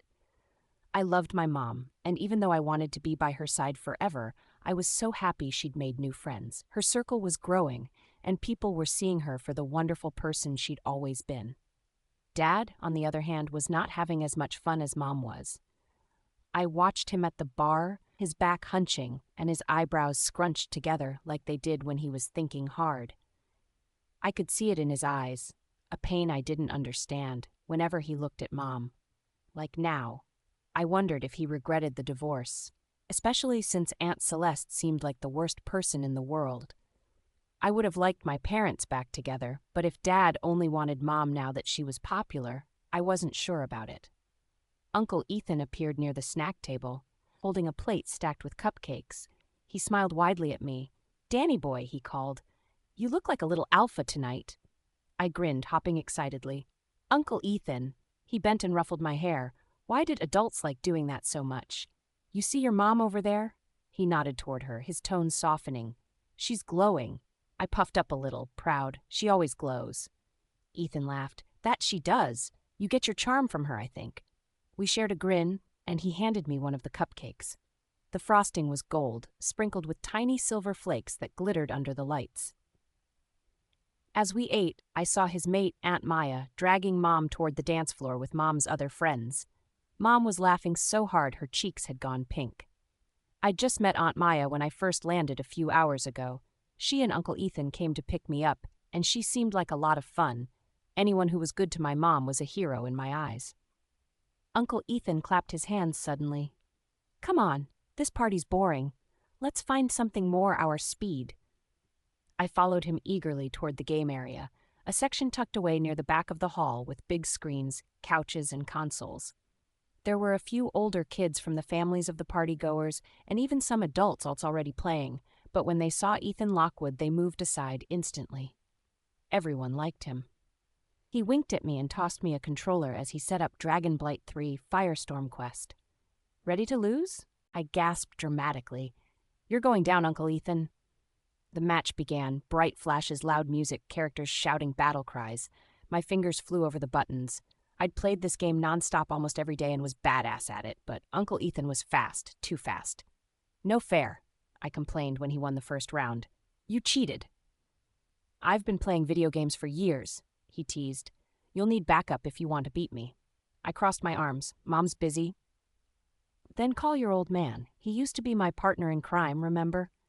Ethan chuckled, clearly trying to sound casual. "You two against me." I hesitated. Lucian had joined Dad at the bar. They looked tense. Even from across the room, I could tell something wasn't right. Their shoulders were stiff, their faces unreadable. They looked like the dragon riders facing off just before the battle started. They needed a distraction before they started fighting and ruined Mom's party. So I headed for them. "Dad! Lucian!" They looked surprised to see me, and it felt like I'd caught a glass cup just before it fell and shattered. "Uncle Ethan and I are playing video games," I announced. "You both have to join us." "Video games, huh?" Dad chuckled. I nodded. "Yeah, me, Lucian, Uncle Ethan, and you." I saw the surprise on Lucian's face. Dad and Uncle Ethan, too. I hadn't had a chance to hang out with Lucian yet. I knew he liked Mom, and Mom liked him, so I needed to know what kind of person he was before they got any closer. Sure, he smiled. Why not? Well, I heard Uncle Ethan murmur as we headed back to the game corner. This should be interesting. Soon, the four of us were seated. Dad took the controller beside Uncle Ethan and sat next to me. Lucian sat on my other side. 2 versus 2, Uncle Ethan said, grinning. I call Daniel, Lucian said immediately, slinging an arm over the back of my chair. We're the champions tonight. I giggled. Yeah! Dad raised an eyebrow. That's not how it works, Lucian. You can't just... But Lucian had already chosen the game mode and handed me the second controller. Too late. Dad raised an eyebrow and that pained look was in his eyes again. Did he not like me hanging out with Lucian? Well, if he hadn't divorced Mom, she wouldn't have met him, and we wouldn't be here, now would we? Uncle Ethan burst out laughing. Guess we're teammates again, Kieran, just like old times. Dad sighed, but a small smile tugged at his mouth. Let's make it quick. The first round began, and I immediately realized why Uncle Ethan was so confident. He and Dad moved in perfect rhythm, like they could read each other's minds. Every time I thought I'd landed a hit, Ethan blocked it while Dad attacked from the other side. Unfair, I yelled, laughing so hard I could barely see the screen. Lucian leaned closer. Don't worry, champ. Let them think they've got it. His voice was calm, steady, like a teacher explaining something to his student. Then he showed me how to time my strikes better, when to dodge, how to spot an opening. Watch this, he murmured. I watched as he baited Uncle Ethan into a trap, then launched a combo that sent both their dragon riders flying off the cliff. We won. I jumped up, throwing my hands in the air. Yes, we did it! Lucian laughed, holding up his palm for a high five. I smacked it with a grin. Told you we'd win, he said. Out of the corner of my eye, I saw Dad watching us. Not angry, not even upset, just quiet. His mouth twitched in what looked like half a smile, but his eyes... This time, I didn't understand the look in them. Uncle Ethan nudged him. Hey, don't look so serious. It's just a game. Dad's shoulders relaxed only a little. Yeah, just a game. We kept playing after that. The matches turned fierce, each side trading wins and losses. Everyone laughed, even Dad, eventually. At one point, I caught sight of Mom across the room. She'd turned around just as Lucian and I high-fived again. Her expression was soft, her eyes warm, as if she was seeing something that made her happy in a quiet, secret way. And that's all I ever wanted, for Mom to be happy. I was super sleepy by the time I curled into bed next to Mom. I knew I still had my room right across the hall, and I was too grown to be sleeping with my mommy. But I didn't care. I'd missed her too much, and I just wanted her arms around me for as long as possible. She curled around me, her arms tight like she was scared and would pull me away from her. I held her just as tightly. Are you tired, Mom? I asked softly. You've had quite a day. Even her smile was tired. You could say that. I yawned. You did amazing. Her lips curved tenderly. You think so? I know so. I looked up at her. I've always known so. She laughed quietly and kissed my hair. I loved it when she did that. It made me feel precious. I hoped she knew how precious she was to me, too. Did you have fun tonight? She asked softly. My eyes were already half closed. We played games. Me and Lucian beat Dad and Uncle Ethan. Her brows lifted slightly, but she smiled. Did you now? He's really good. He taught me how to dodge. She brushed her thumb over my cheek. Sounds like you two made a good team. Does that make you happy? Everything you do makes me happy, baby, she answered immediately. She always said cheesy things like that, but I loved it. The last months living on Dad's island with Grandma and Grandpa hadn't been awful, but it had felt like a part of me wasn't on that island. But here now, in Mom's arms, my home, I finally felt whole. That's when I sensed it. A faint shimmer of energy brushed the air around us. It wasn't loud or flashy, just warm. Nice. I'd smelled it earlier today. Faint and almost impossible to notice, something new in her scent, but also weirdly familiar. I smiled drowsily, nestling closer. Congratulations, Mom. Thank you, baby. You don't know how much it means to me that you were there to celebrate with me today. Not about your win, I said, pulling back to look at her. Congratulations on finally getting your wolf. Serafina's Povav. My hand froze where it was stroking Daniel's hair. For a moment, I thought I'd misheard him. My son's voice was soft, heavy with sleep, but the words were clear enough to steal the air right out of my lungs. "Congratulations on finally getting your wolf," he'd said. The room seemed to still around us, the moonlight pooling faintly through the curtains, the steady rhythm of his small breaths, the echo of everything that had happened today. My heart stuttered, a fragile, startled thing. How did you know?" I whispered, barely trusting my voice. Daniel blinked up at me, smiling sleepily. "I just do." Before I could say anything more, Alina's voice stirred softly inside my mind, warm, delighted, proud. "He sensed me, Sarah," she said. "That's no ordinary intuition. Our pup is very special." I could almost see her smile in my mind's eye. The idea that Daniel could sense her, too, that he'd somehow recognized what even 3 powerful alphas hadn't, left me shaken in the best way. "Mom?" Daniel murmured, half yawning. "Don't worry, I won't tell anyone. I know you have your reasons for keeping it a secret." My throat constricted. He was only 9, yet his emotional intelligence never failed to surprise me. There was a depth in his gaze sometimes that reminded me too much of Kieran, steady, intense, resolute. But that glint in his eyes, that keenness well beyond his years, that was all Daniel. "Thank you, sweetheart," I said softly, brushing a strand of hair from his forehead. "You're right. She doesn't want anyone else knowing about her just yet." He nodded solemnly. "I won't say anything.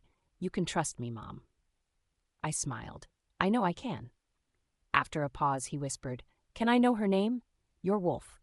I hesitated. I had said her name aloud before, but saying it to someone else felt strangely reverent, like breathing life into something sacred. "Alina," I told him finally. "Her name is Alina." He smiled faintly. "It sounds kind." A laugh caught in my throat. "She is. She's super cool, too. I couldn't have passed the trials without her." "Really?" Daniel said, his eyes drifting shut. "Tell her I said thank you." "I should be the one thanking him for giving you strength where I was unable," Alina said. My smile widened. "She's happy to meet you," I murmured. "And she's thankful to you, too." Daniel's eyes fluttered open again. "Can she hear me?" "Yes, love." He smiled wider at that, eyes hazy with sleep but shining with curiosity. "Tell her I said hi, and that she has a pretty name." Alina's voice softened like velvet in my head. "He's going to be formidable one day, but gentle and kind, too. That's rarer than strength itself." I swallowed against the lump of emotion rising in my throat. Daniel yawned, curling closer until his head rested under my chin. "Do you think, when you can shift, we could go running together? You and your wolf, and me?" The image bloomed vivid and tender in my mind. Moonlight spilling across the forest floor, Daniel running ahead, laughing, while Alina and I followed close behind, paws hitting the earth in rhythm with his heartbeat. And then, when he was older and he got his own wolf, we would race through the forest, leaving all our cares behind. I smiled, pressing a kiss to his hair. "Yes, baby, I'd like that very much." "Me too," he murmured, and for a few quiet seconds I thought he'd fallen asleep. Then his voice came again, small but clear. "Mom, do you think Lucian's going to join our family someday?" My chest tightened. I'd guessed it was only a matter of time till that question dropped. I smoothed my hand down Daniel's arm, buying myself time to think. "Why do you ask, honey?" He shrugged lightly against me. "You like him, don't you?" I hesitated too long, and he must have taken that the wrong way because he said, "It's okay, Mom. I don't mind. He's nice." "He is nice," I agreed carefully. "But you don't have to worry about things like that right now. You don't need to force yourself to like him just because I—" He cut me off with a firm tone that again, annoyingly, reminded me of Kieran. "Mom?" I blinked. "Yes?" "You always put me first, but it's okay if you don't this time. You should do what makes you happy. I'm happiest when you're happy." His words undid me. I stared at him, at the little boy who had once clung to my legs with trepidation on his first day of kindergarten, who had refused to leave my side in the days after, and now here he was, all grown up, telling me to choose myself. I could barely breathe. "Daniel." He smiled, sleepy but sure. "Besides, I think Lucian's cool. At least he's great at video games. I wouldn't mind playing with him again." That made me laugh softly, even as tears pricked behind my eyes. "Oh, would you now?" "Yeah," he mumbled. "He helped me beat Dad and Uncle Ethan." "Well," I whispered, "that practically makes him a superstar." He laughed weakly, a small sound that soon faded into the rhythm of his slow, even breaths. He'd finally drifted off. I lay there for a long while, just holding him, tracing tiny circles over his back. Even now, after all that had happened, I still couldn't quite believe this moment was real. My baby, back in my arms. My wolf, alive inside me. And there was something beautifully poetic about Daniel being the one to sense Alina first. Though I'd accepted her decision, it had bummed me out a little that I couldn't share her existence with anyone. But tonight, as my son's words echoed in my head, I realized I didn't need to share her with the world. It was enough that Daniel knew. After all, he was my world. "Do you think Lucian's going to join our family someday?" His words rang in my mind. My world was expanding. Maya, Judy, Roxy, Finn, Talia, Lucian. I'd caught the end of their video game tournament earlier. It had filled me with warmth to see Daniel and Lucian getting along great. I didn't think synergy with my son was going to be a problem. But Lucian once had a mate he actually loved. I'd pushed the revelation out of my mind when Roxy first mentioned it, brushed it away as a tactic to unsettle me. But now that I was no longer in survival mode, I was free to worry and overthink and fret. Luckily, this time, I didn't have to do it alone. "Alina," I whispered into the dark, "what do you think of him?" "Him," she echoed. I exhaled softly. "Lucian." There was a pause, long enough that I began to think she might not answer. Then, slowly, her tone shifted into thoughtful caution. "He carries an enigmatic aura," she said, "something mysterious, but not tainted. I sense no malice in him, only shadows that haven't decided what they want to be yet." "Shadows," I repeated softly. That seemed to be the running theme when it came to Lucian. "That's comforting." "You're disappointed," she observed gently. "I don't know," I admitted. Truthfully, I'd expected a different answer. I wanted her to say she felt a connection between me and Lucian. Something more. "Alina," I started hesitantly, If we came in contact with our destined mate, would you be able to sense him?" Another long silence, the kind that fills with too much meaning. When she finally spoke, her voice was softer than ever.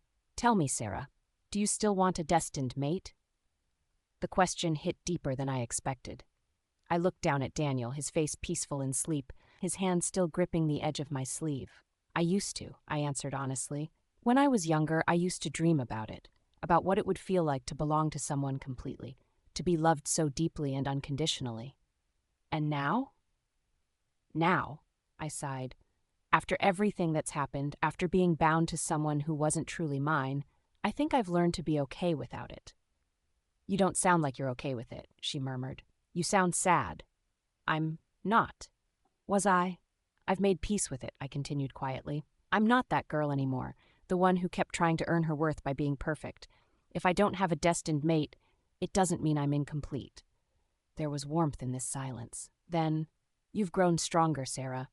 "I have," I agreed. "I'd overcome the trials.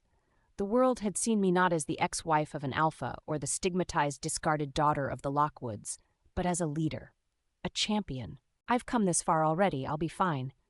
Alina was quiet for a moment longer before she said, almost hesitantly, "You can't feel the bond yet because you can't shift. When the time comes, when your body and my soul are one again, you'll see what fate has in store. The truth doesn't hide forever." Her words should have soothed, but they only elicited an ache in my chest.